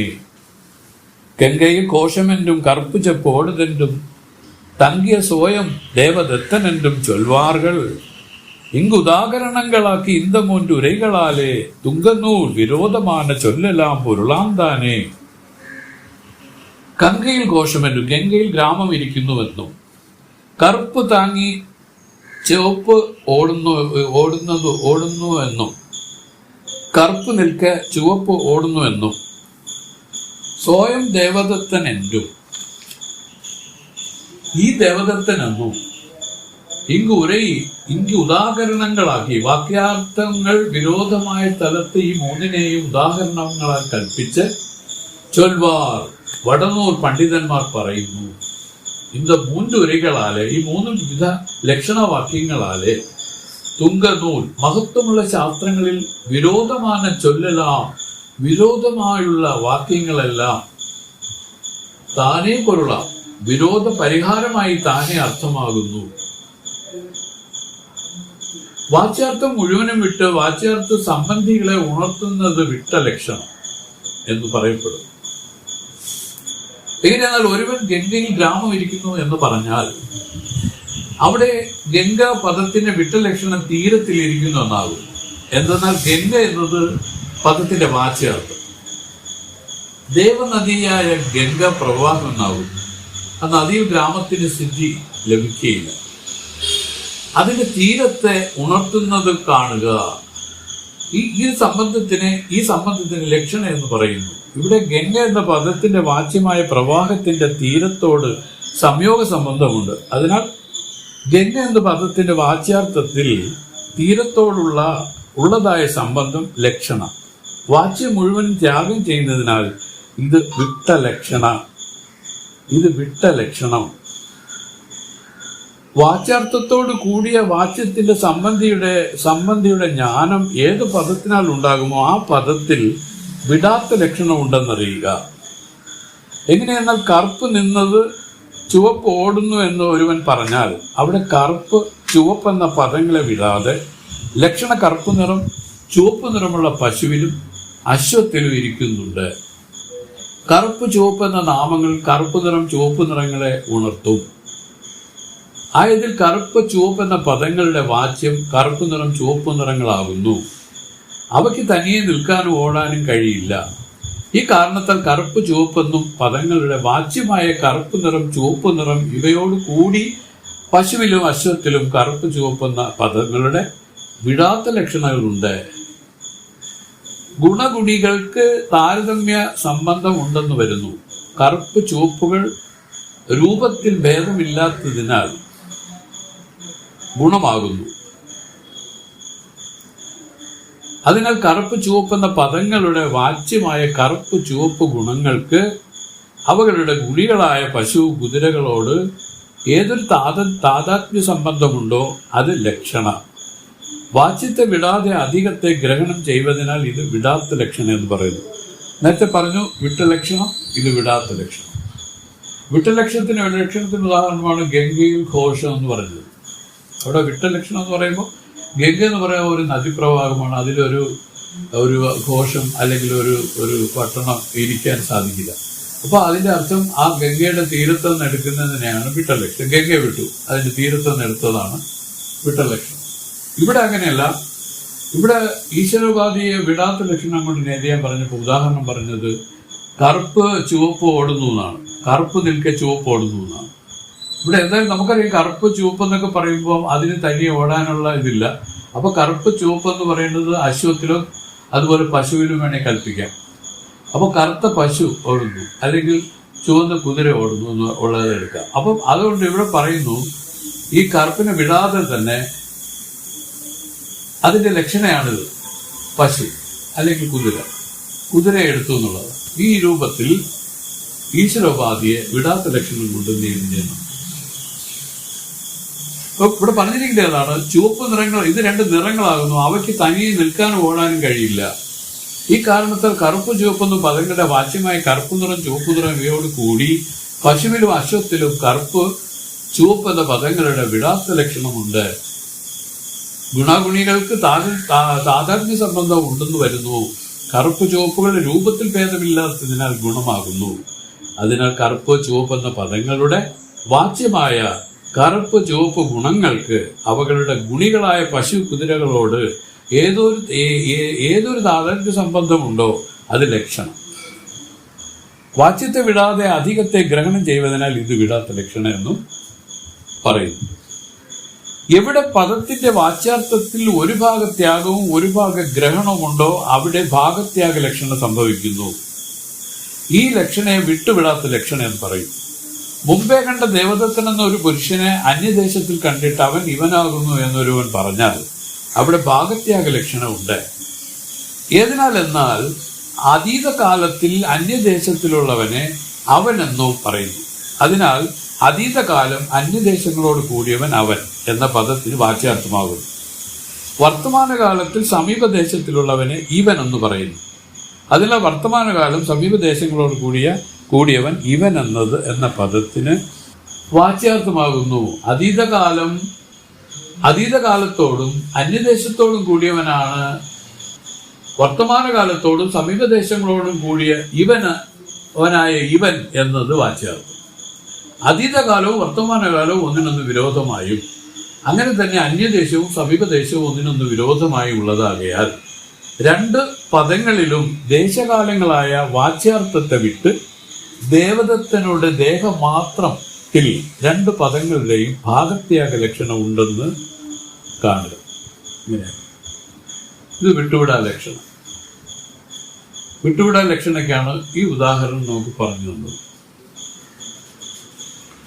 അതായത് ഒരാളെ ഏതോ ഒരു ദേശത്തോ മുമ്പൊരു കാലത്ത് കണ്ട ഒരാളെ ഇപ്പൊ ഈ വർത്തമാന കാലത്തും ഈ ദേശത്ത് കണ്ടപ്പോ ഇവർ തങ്ങളിൽ എങ്ങനെയാണ് ഒന്നെന്ന് പറയാൻ സാധിക്കുന്നത്? വേറെ ഒത്തി പറഞ്ഞ് ഇത് രണ്ടും വാച്യാർത്ഥങ്ങളാണ് ഈ പറഞ്ഞിരിക്കുന്നത്. ഇത് രണ്ടിലും ഈ ഒരാളുണ്ട്. ആ ആളിനെ, അതാണ് ലക്ഷ്യമായിരിക്കുന്നത്. ആളിനെ എങ്ങനെ പറയാൻ സാധിക്കും ചോദിച്ചാൽ അവർ പറയുന്നു ആ കാലം ആ ദേശം, അതാണ് ഇതിന്റെ വാച്യാർത്ഥം. അത് വാച്യാർത്ഥത്തെ വിട്ടു. അതുപോലെ ഈ കാലം ഈ ദേശം ഇതിനെ വിട്ടു. എന്നിട്ട് ആ കാലത്ത് ആ ദേശത്തുള്ള അവനും ഈ കാലത്ത് ഈ ദേശത്തുള്ള ഇവനും ഒന്നാണ്. വാസ്തവത്തിൽ അവർ രണ്ടും ഒന്നാണ്. ഇതിൽ വ്യത്യാസം എന്താണ്? ആ കാലം ആ ദേശം ഇതാണ് ഉപാധി. ഈ കാലം ഈ ദേശം ഇതാണ് ഇവിടുത്തെ ഉപാധി. ഈ രണ്ട് ഉപാധികളെയും തങ്ങൾ പരസ്പരം വിരോധികളാണ്. ഈ വിരോധാംശത്തെ വിട്ടിട്ട് ഈ വിരോധാംശത്തെ ത്യാഗം ചെയ്യുന്നു എന്നാണ് അവർ പറയുന്നത്. ത്യാഗം ചെയ്ത് ഇതിന്റെ ഐക്യാംശത്തെ, അതാണ് ഇതിന്റെ ലക്ഷണം. ആ ഒരുവൻ തന്നെ, അവിടെ കണ്ട അവൻ തന്നെ ഇവിടെ കണ്ട ഇവൻ, ഈ രണ്ടും ഒന്നാണ്. അല്ലെങ്കിൽ എങ്ങനെ ഒന്നാവും? ആ കാലം ആ ദേശവും ഈ കാലവും ഈ ദേശവും കൂടെ ഇതിലിരിക്കുമ്പോൾ അവനാണ് ഇവനെന്ന് എങ്ങനെ പറയാൻ പറ്റും? അതുകൊണ്ടാണ് പറഞ്ഞത് ഇതിന്റെ ഉപാധികളെ നേടി ചെയ്ത് അവശേഷിക്കുന്ന ആ ചൈതന്യാംശത്തെ, അതാണ് അവൻ. അത് തങ്ങളിൽ ഐക്യമുണ്ട്, അവർ തങ്ങളിൽ ഒന്നാണ്. ഇത് നമുക്ക് പറഞ്ഞു തന്നത് ഈ മൂന്ന് ലക്ഷണങ്ങളെയാണ്. വിട്ട ലക്ഷണം, വിടാത്ത ലക്ഷണം, വിട്ടുവിട ലക്ഷണം. ഈ മൂന്ന് ലക്ഷണങ്ങളെ കൊണ്ടാണ് തത്വമസി നിരൂപണം ഇതിൽ ചെയ്തിരിക്കുന്നത്. ഈ തത്വമസി നിരൂപണത്തിലൂടെയാണ് ഒരാൾക്ക് ജ്ഞാനം ഉണ്ടാകുന്നത്. ഒരിക്കലും ഞാൻ ഏതൊന്നും അറിയാതെ ഇരിക്കുന്ന ഒരു കാലം ഉണ്ടായിരുന്നു. പക്ഷെ വലിയ ജിജ്ഞാസ ഉണ്ടായിരുന്നു. ഞാൻ ഗുരുസ്വാമിയൊക്കെയുണ്ടായിരുന്നു. ഗുരുസ്വാമി ഞാൻ കൊല്ലത്തുനിന്ന് വ്യാഴാഴ്ച കീഴിൽ പോരും. ഇത്തിരി എന്തെങ്കിലും മലക്കറി എന്തെങ്കിലും വാങ്ങിച്ചു. ഞങ്ങൾ രണ്ടും കൂടെ ആഹാരമൊക്കെ വെച്ച് രണ്ടുപേരും ധ്യാനമുണ്ട്. സംസാരമൊന്നുമില്ല. ഒരാൾ അവിടെ ആ മുറിക്കാറും വേറൊരാൾ വേറെടുത്തിരിക്കും. മണിക്കൂറോളം ധ്യാനമുണ്ട്. സത്യം പറയാ അതിശയം തോന്നി ഇപ്പം എനിക്ക്. അതൊക്കെ ഒരു കാലം. അപ്പൊ എന്തിനാണ് ഞങ്ങൾ ചെയ്തതെന്ന് ചോദിച്ചാൽ ധ്യാനമൊന്നും പറഞ്ഞു തന്നില്ല ആരും. പക്ഷെ ധ്യാനത്തിലാണ് ധ്യാനം. ഇത്ര മണിക്കൂർ ഇരിക്കുന്നില്ല സുരേഷൻ, ചെറുപ്പമാണ്. ഒരു 2 മണിക്കൂർ ഇപ്പം മുരുസ്വാമി പറയും അയ്യോ നേരമായല്ലോ, നമുക്ക് ഇനിയിപ്പം കഴിക്കണ്ടേ എന്നൊക്കെയുള്ള രീതിക്ക് മുരുസ്വാമി വിളിക്കുമ്പോൾ കഴിച്ചു വന്ന് കഴിക്കും. ഞങ്ങൾ പറഞ്ഞു തുടങ്ങാൻ എന്ത് കാരണം? എന്തോ ഒരു കാരണത്തെ പറയാൻ വേണ്ടിയാണ് ഇത് പറഞ്ഞത്. ഇങ്ങനെയൊക്കെയാണത്. അപ്പോൾ ആ രൂപത്തിൽ ഈ ധ്യാനനിഷ്ഠ ഇതിൽ കൊണ്ടുവരണം. ഈ ഭൗതിക കാര്യങ്ങളെ പൂർണ്ണമായി തള്ളിയിടാൻ വേണ്ടിയിട്ടാണ് അവർ പറഞ്ഞത് ഇത് കഥയില്ലാത്ത, ഇത് സ്വപ്ന സന്നിധമായിരിക്കുന്ന കാര്യം. മുയൽക്കൊമ്പിന്റെ കഥയാണ്, മലടിവാവിന്റെ കഥയാണ് നിങ്ങൾ പറയുന്നത്. മുയൽക്കൊമ്പിന്റെ കഥ പറഞ്ഞ് നമുക്ക് എന്തെങ്കിലും, മലടിവാവിന്റെ കഥ പറഞ്ഞ് ആരെങ്കിലും എന്തെങ്കിലും നേടിയിട്ടുണ്ട്? അതുകൊണ്ട് അവർ പറഞ്ഞത് പൂർണ്ണമായും വിട്ടുകളഞ്ഞിട്ട് എപ്പോഴും ആ ധ്യാന സമാധികളിൽ കൊണ്ടുവരാൻ പറയും. കഥയില്ലാത്ത കാര്യങ്ങളെ പറ്റി എന്തിനും സംസാരിക്കുന്നു? സ്വാമി പറയും ഇവിടെ വന്നൊരു ഒറ്റ അക്ഷരം വേറെ കാര്യങ്ങൾ സംസാരിക്കരുത് ആരും. വളരെ ശ്രദ്ധയാണ് സ്വാമിക്ക് ഞങ്ങളോട്. ഞാൻ വന്ന് കൊല്ലത്ത് അങ്ങനെ നടന്നു, ഇങ്ങനെ നടന്നു, മറ്റേ ഒരു വണ്ടി അതിൻ്റെ മുകളിൽ കൂടെ വന്നു, ഇങ്ങനെ വന്ന് താഴെ വന്നു. എന്തിനാണ് ഇതിൻ്റെ ആവശ്യം? നേടാന്ന് പറയും, ഒരു ദൂരൊക്കെ നേടാന്ന് പറയും. ഇങ്ങനെ ദേഷിച്ച് പറയും സ്വാമി. ഇവിടെ വന്ന എന്തിനാണ്? ഇവിടെ വന്നത് എന്ത് പറയാനാണ്? ഇതൊക്കെ പറയാനാണ് ഇവിടെ വന്നത്. അത് അവിടെ നിന്ന് പറഞ്ഞു വന്നു പറയും. ഇവിടെ വന്നു കഴിഞ്ഞാൽ ഇവിടെ എന്താണോ പറഞ്ഞതെന്ന് പഠിച്ചത് അതിനെപ്പറ്റി നിങ്ങൾക്ക് പരസ്പരം മനനം ചെയ്യാം. വേറെ ഒന്നിനും നിങ്ങൾക്ക് അവകാശമില്ല കേട്ടോ ഇവിടെ എന്നുള്ളതാണ് പറയുന്നത്. അങ്ങനെ ഞങ്ങൾക്ക് ഒരു കാലം ഉണ്ടായിരുന്നത് പ്രസന്നൻ പറയാം. അതിനെപ്പറ്റി പ്രസന്നൻ എനിക്ക് ഒരുപാട് പറഞ്ഞുതരാം. ഈ ക്ലാസ്സിൽ പറ്റില്ല പിന്നെ. അപ്പൊ മനസ്സിലാക്കി വെക്കുക, 3 ലക്ഷണങ്ങൾ കൊണ്ടാണ് ഇതിനെ നിരൂപിച്ചിരിക്കുന്നത്. ഈ തത്വമസി നിരൂപണമാണ് ഇതിൽ പ്രധാനം. പറയാൻ കാരണം അങ്ങനെ നടക്കുന്ന കാലം. അപ്പോ ഒരിക്കൽ ഇതുപോലെ നമ്മുടെ പരമേശ്വരൻ സ്വാമിയുടെ മകൻ ജനാർദ്ദന അദ്ദേഹം വരും. എന്നിട്ട് അങ്ങനെ ഇരിക്കുമ്പോൾ ഞങ്ങൾ ഒരു കാലത്ത് അങ്ങോട്ടൊക്കെ പോകും, അദ്ദേഹത്തിന്റെ വീട്ടിലൊക്കെ പോകും. വീട്ടിലൊക്കെ പോകുമ്പോൾ ധാരാളം കാര്യങ്ങൾ സ്വാമിയെ പറ്റി പറഞ്ഞു തരും. പരമേശ്വരൻ സ്വാമിയുടെ പൂർവ്വകാലം ചരിത്രങ്ങളൊക്കെ പറഞ്ഞു തരും. ഇക്കൂട്ടത്തിൽ അദ്ദേഹം എഴുതിയ 2-3 കത്തുകളൊക്കെ, മകൻ അയച്ച 2-3 കത്തുകൾ, പിന്നെ വേറെ ഏതൊക്കെയോ പുസ്തകങ്ങൾ ഒക്കെ എനിക്ക് എടുത്തിട്ടാണ്. അത് ഞാൻ ഒരു പുസ്തകത്തിൽ വായിച്ചു, അത് ഇപ്പോഴും എൻ്റെ മനസ്സിൽ പോകുന്നത്. അതാണ് എൻ്റെ തുടക്കം, ആദ്യത്തെ എഴുത്ത്. ഞാൻ പറഞ്ഞിരിക്കുകയാണ്, നമ്മുടെ തിരുവനന്തപുരത്ത് ആ ആശ്രമത്തിൻ്റെ പേരെന്താ, അഭയദാനദാശ്രമം. ഈ അഭയദാനദാശ്രമത്തിലെ ആ സ്വാമിയുമായിട്ട് വലിയ സുഹൃത്ത് ബന്ധമായിരുന്നു പരമേശ്വരൻ സ്വാമി. സ്വാമി ഇവിടുന്ന് പോകണമെന്ന് പറഞ്ഞാൽ നേരെ അഭയദാനദാശ്രമത്തിൽ പോയി അവർ തങ്ങൾ കുറച്ചു നേരം ഇരുന്ന് സംസാരിക്കുകയും വിശ്രം പറയുകയൊക്കെ ചെയ്യും.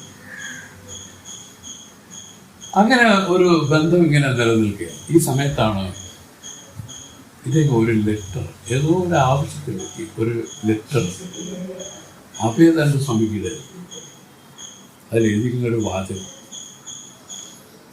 സ്വാമി പറഞ്ഞു, അങ്ങയുടെ ഭക്തിപരമായിട്ടുള്ള ഈ നീക്കങ്ങളെല്ലാം ഗംഭീരം തന്നെ, ഒരു സംശയമില്ല. പക്ഷേ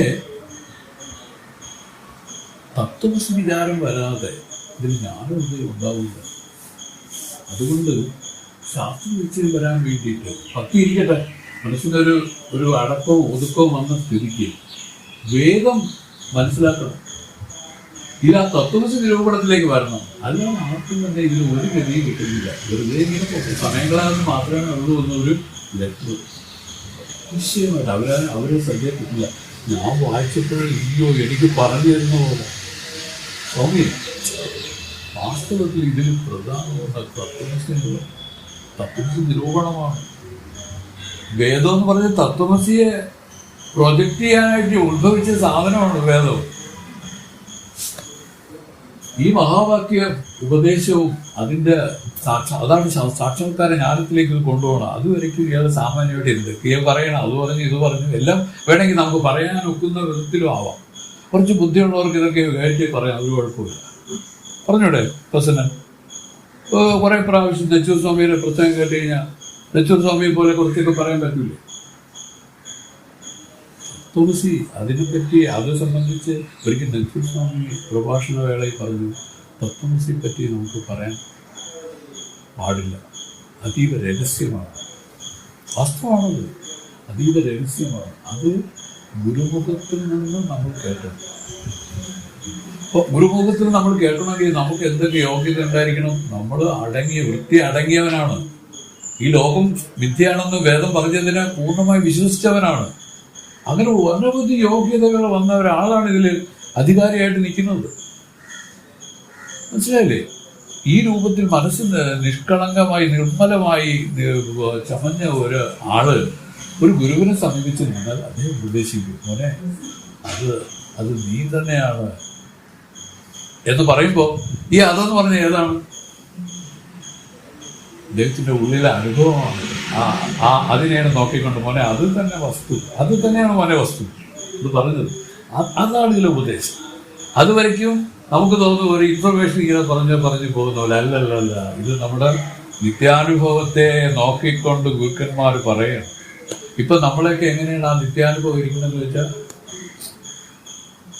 കൂരിരുട്ട്, അന്ധകാരം, അമാവാസി, മേഘം നിറഞ്ഞ ആകാശം, ഇങ്ങനെ ഇരിക്കുമ്പോൾ നമ്മൾ ഒന്നും കാണാൻ ഒക്കാതെ ഇരിക്കുന്ന പോലെയാണ് ഇപ്പോൾ അതിരിക്കുന്നത്. അപ്പോൾ നമ്മളെ സംബന്ധിച്ച് ആ വസ്തു നില ഇങ്ങനെയാണ്: അന്ധകാരം, കൂരിരുട്ട്, അമാവാസി. അന്ധകാരം എന്ന് വെച്ചാൽ പകലല്ല, സൂര്യൻ അസ്തമിക്കുമ്പോൾ അന്ധകാരം അല്ലേ? ചന്ദ്രൻ അസ്തമിക്കുമ്പോൾ അതും ആ പ്രകാശം പോയി. കാർമേഘം മൂടിക്കഴിഞ്ഞാൽ നക്ഷത്രപ്രകാശം പോയി. അപ്പോൾ അങ്ങനെ ഇരിക്കുമ്പോൾ എങ്ങനെയാണ് ഈ ഓരോന്നിനെ നോക്കി അറിയാൻ സാധിക്കുന്നത്? ആ രൂപത്തിലാണ് തന്റെ സ്വരൂപത്തെ ഓരോരുത്തർക്കും അവരവരുടെ സ്വരൂപം ഇപ്പൊ ഇരിക്കുന്നത്. ഇതിൽ നിന്നാണ് ആ മാറ്റം ഇവർ കൊണ്ടുവരികയാണ്. മനസ്സിലായില്ലേ? ഈ രൂപത്തിലാണ് നമ്മുടെ ഇരിപ്പ്. നമ്മുടെ ഇരിപ്പെന്ന് വെച്ചാൽ നമ്മളെ സംബന്ധിച്ച് തന്റെ സ്വരൂപത്തെ ഇങ്ങനെയാണ് ഇപ്പോൾ എല്ലാവർക്കും അറിയാവുന്നത്. ഇതിനെയാണ് അവർ വൃത്തി കൊണ്ടുവരുന്നത്. ഇത് വാസ്തു പറഞ്ഞ് ഇത് ശ്രവണം മാത്രം കൊണ്ട് തന്നെ ഇത് സാധിക്കും. ഇതിന് പ്രത്യേകിച്ച് ഒരു തപസ്സിന്റെ ഒന്നും ആവശ്യമില്ല. പക്ഷെ ശ്രവണം എങ്ങനെ ചെയ്യണം? ശ്രദ്ധയോടുകൂടി ശ്രവണം ചെയ്യുക. അതിൽ മനസ്സിലാകാതെ പോകുന്നതിന് നല്ലതുപോലെ ഏകാന്തത്തിൽ വിചാരിക്കുക, നല്ലതുപോലെ വിവേക വിചാരണ ചെയ്യുക. അറിയത്തപ്പോൾ എല്ലാവരുമായിട്ട് ചേർന്ന് ഇതിനെപ്പറ്റി ചർച്ച ചെയ്യുക. ചർച്ച ചെയ്യുമ്പോൾ ഞാൻ വലുതെന്ന് കാണിക്കുന്ന വിധത്തിലുള്ള ചർച്ച വേണ്ട. സ്വാമി പറയും, അഹങ്കാരത്തെ പ്രൊജക്റ്റ് ചെയ്യാനല്ല ചർച്ച, അഹങ്കാരത്തെ ഇല്ലാതാക്കാനാണ് ചർച്ച. നമ്മുടെ ഈ ലോകത്തിലെ ഈ മനുഷ്യന്റെ സ്വഭാവം എന്ത് ചെയ്യുന്നോ അവന്റെ അഹങ്കാരത്തിന് പോഷകമായിട്ടാണ് അവൻ ചെയ്യുന്നത്. ഞാൻ എടുക്കാൻ എന്നുള്ളത്, അല്ലെ ഞാൻ വലിയ ആളെന്ന് കാണിക്കാൻ പറ്റും. ഇതിനെയല്ല ഇവിടെ ഉദ്ദേശിക്കുന്നത്. ഇത് നേരെ ഉൾട്ടയാണ്. ഈ അഹങ്കാരത്തിന്റെ പരിപൂർണ നാശത്തെയാണ്. ഒരിക്കൽ നമ്മൾക്ക് സ്വാമി പല കഥകൾ പറഞ്ഞു തന്നത് പ്രസന്ന സ്വാമി ഒരിക്കൽ പറഞ്ഞ ഒരു കഥ ഞാൻ പറഞ്ഞുതരാം. സിർഡി സ്വാമി അത് നല്ല ഒരു ഗുസ്തിക്കാരനായിരുന്നു. ചെറുപ്പകാലത്ത് നല്ല ആരോഗ്യവും അതിൻ്റെതായ എല്ലാ വീറും ഭാഷയിലൊക്കെ ഉള്ള ആളായിരുന്നു.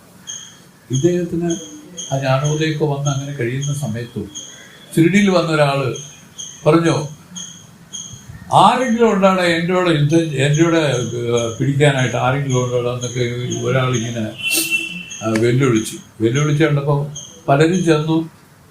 അയാൾ പെട്ടെന്ന് ഇതിനെ എടുത്ത് മലത്തി അടിച്ചത്. ഇതാണ് ഇതിനെ പറയുന്നത് സമ്മർദ്ദം അടിക്കുന്നത്, അടിച്ച് ജയിക്കും. ഇങ്ങനെ എഴുതുമ്പോൾ സ്വാമി പറഞ്ഞു ഞാനുണ്ടെന്ന് പറയും. ഞാനുണ്ടെന്ന് പറഞ്ഞപ്പോൾ എല്ലാവരും വിചാരിച്ചു സ്വാമി ഒരു അമാനുഷ്യനല്ലേ, സ്വാമി എന്തായാലും നമ്മുടെ എല്ലാം മാനം കാക്കുമെന്നാണ് വിചാരിച്ചത്. സ്വാമി ചെന്ന് കുസ്തി തുടങ്ങി. അയാൾ പുല്ലുപോലെ എടുത്ത് അടിച്ചത്. ഒരു പ്രാവശ്യം അടിച്ച് മലനടിച്ച് വീണു.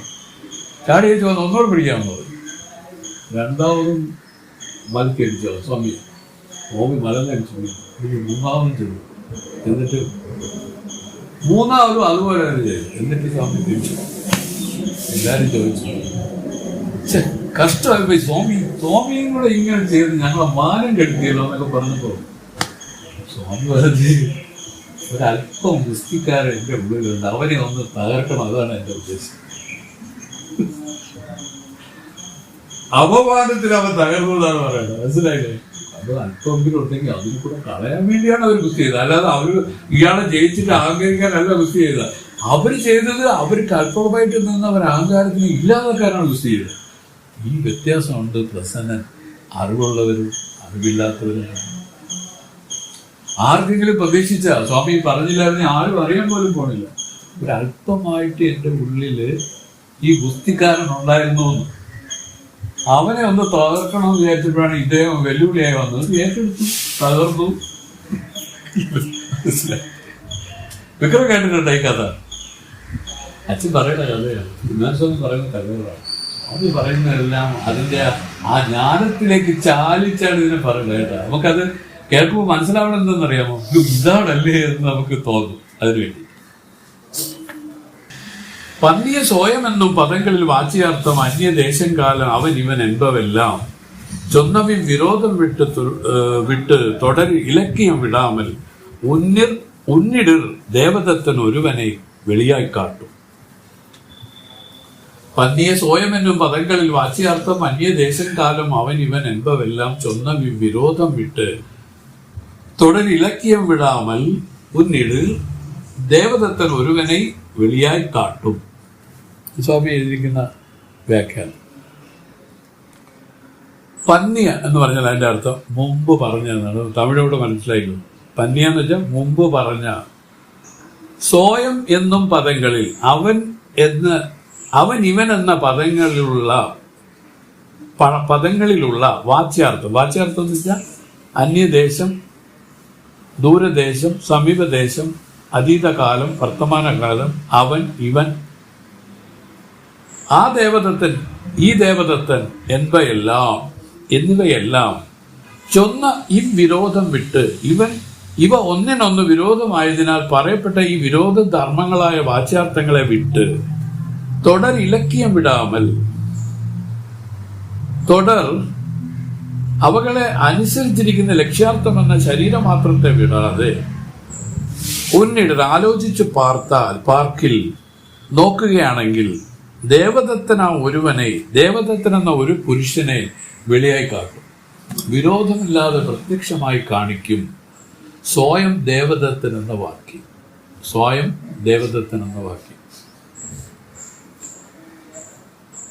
തുക ഇലക്കിയം വിടാമൽ എന്നും തുടർ വിശേഷ്യം വിടാമലെന്നും പാഠഭേദങ്ങളുണ്ട്. നമുക്ക് ഇതിൽ പറഞ്ഞിരിക്കുന്നതിൽ 2 പാഠഭേദങ്ങൾ കൂടെ പറഞ്ഞിരിക്കുക. തുക ഇലക്കിയം വിടാമലെന്നും തുടർ വിശേഷ്യം വിടാതെ വിലതും. ഇത്രയേ ഉള്ളൂ, സിമ്പിളാണ്. കാരണം ഇതിൽ ആ വാച്യാർത്ഥത്തെ വിട്ട് ആ വാച്യാർത്ഥത്തെ വിടാൻ പറയുന്ന കാരണം എന്താണ്? ഇത് തങ്ങളിൽ വിരുദ്ധ ധർമ്മങ്ങളാണ്. വിരുദ്ധ ധർമ്മങ്ങളെ പരസ്പരം ചേരും. അതുകൊണ്ട് അത് ഏതാണ്? ആ ദേശം, ആ കാലം, ആ ദേവദത്തൻ, ഈ ദേവദത്തൻ, ഇതെല്ലാം വിരുദ്ധാംശങ്ങളാണ്. ഇതിനെ എല്ലാം വിട്ടിട്ട് പിണ്ഡത്തെ മാത്രം എടുക്കുന്നു. ആ പിണ്ഡത്തെ മാത്രം എടുക്കുമ്പോൾ അവർ പറയുന്നു ഇതിൽ ആ വിരോധ ഭാഗങ്ങളെല്ലാം മാറ്റി അതിൻ്റെ ചൈതന്യാംശം, അതാണ് ശുദ്ധ അംശത്തെ മാത്രം തങ്ങളിൽ ഒന്നായിട്ട് എടുക്കും. അതാണ് ആ ദേവദത്തൻ ഈ ദേവദത്തൻ എന്ന് പറഞ്ഞത്. നല്ലപോലെ മനസ്സിലാക്കാനുള്ള ഒരു ഭാഗമാണ് എടുക്കുന്നത്. കാരണം എന്താണ് ഇത് തങ്ങളിലുള്ള ഐക്യം എന്ന് പറഞ്ഞാൽ അതാണ് അസിബദ്ധ ഐക്യം. അസിബദ്ധമാണ് ഐക്യമായിട്ട് പറഞ്ഞത്. ഈ അസിബദ്ധം എങ്ങനെയാണ് ഇതിൽ യോജിക്കുന്നത് വെച്ചാൽ ഇതാണ് ഈ ദേവദത്തത്തിന്റെ ഉദാഹരണമാണ് ഇവിടെ നമുക്ക് പറഞ്ഞ് മനസ്സിലാക്കി തന്നിരിക്കുന്നത്. തത്വമനുപദങ്ങൾ പിരമമായി സാക്ഷിയാന വസ്തുവ വിടാമൽ ഭേദവാച്യാർത്ഥത്തെ വിട്ട് നിത്യവും അത് നീയാകും നീ അതുമാകും എന്നും അർത്ഥവും അഖണ്ഡമെന്റെ അസുഖതമ ഐക്യം കാട്ടും. ഇനി ആ അസുഖത്തെ ഒന്നുകൂടെ ഒന്ന് പറയാം.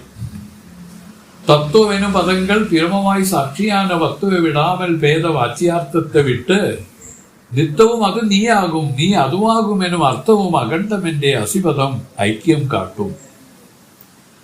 തത്വം എനും പദങ്ങൾ സാമവേദ വാക്യമായ അത് നീ എന്ന പദങ്ങളിൽ പിരമമായി സാക്ഷിയാന ബ്രഹ്മമായും സാക്ഷിയായുമുള്ള വസ്തുവെ വിടാമൽ, ചൈതന്യ ഭാഗമായ ലക്ഷ്യാർത്ഥത്തെ വിടാം. വസ്തു എന്ന് പറഞ്ഞാൽ ചൈതന്യ ഭാഗം, വസ്തു എന്ന് പറഞ്ഞാൽ ബ്രഹ്മത്തെ പറ്റി പറയുന്നതിന് വസ്തു.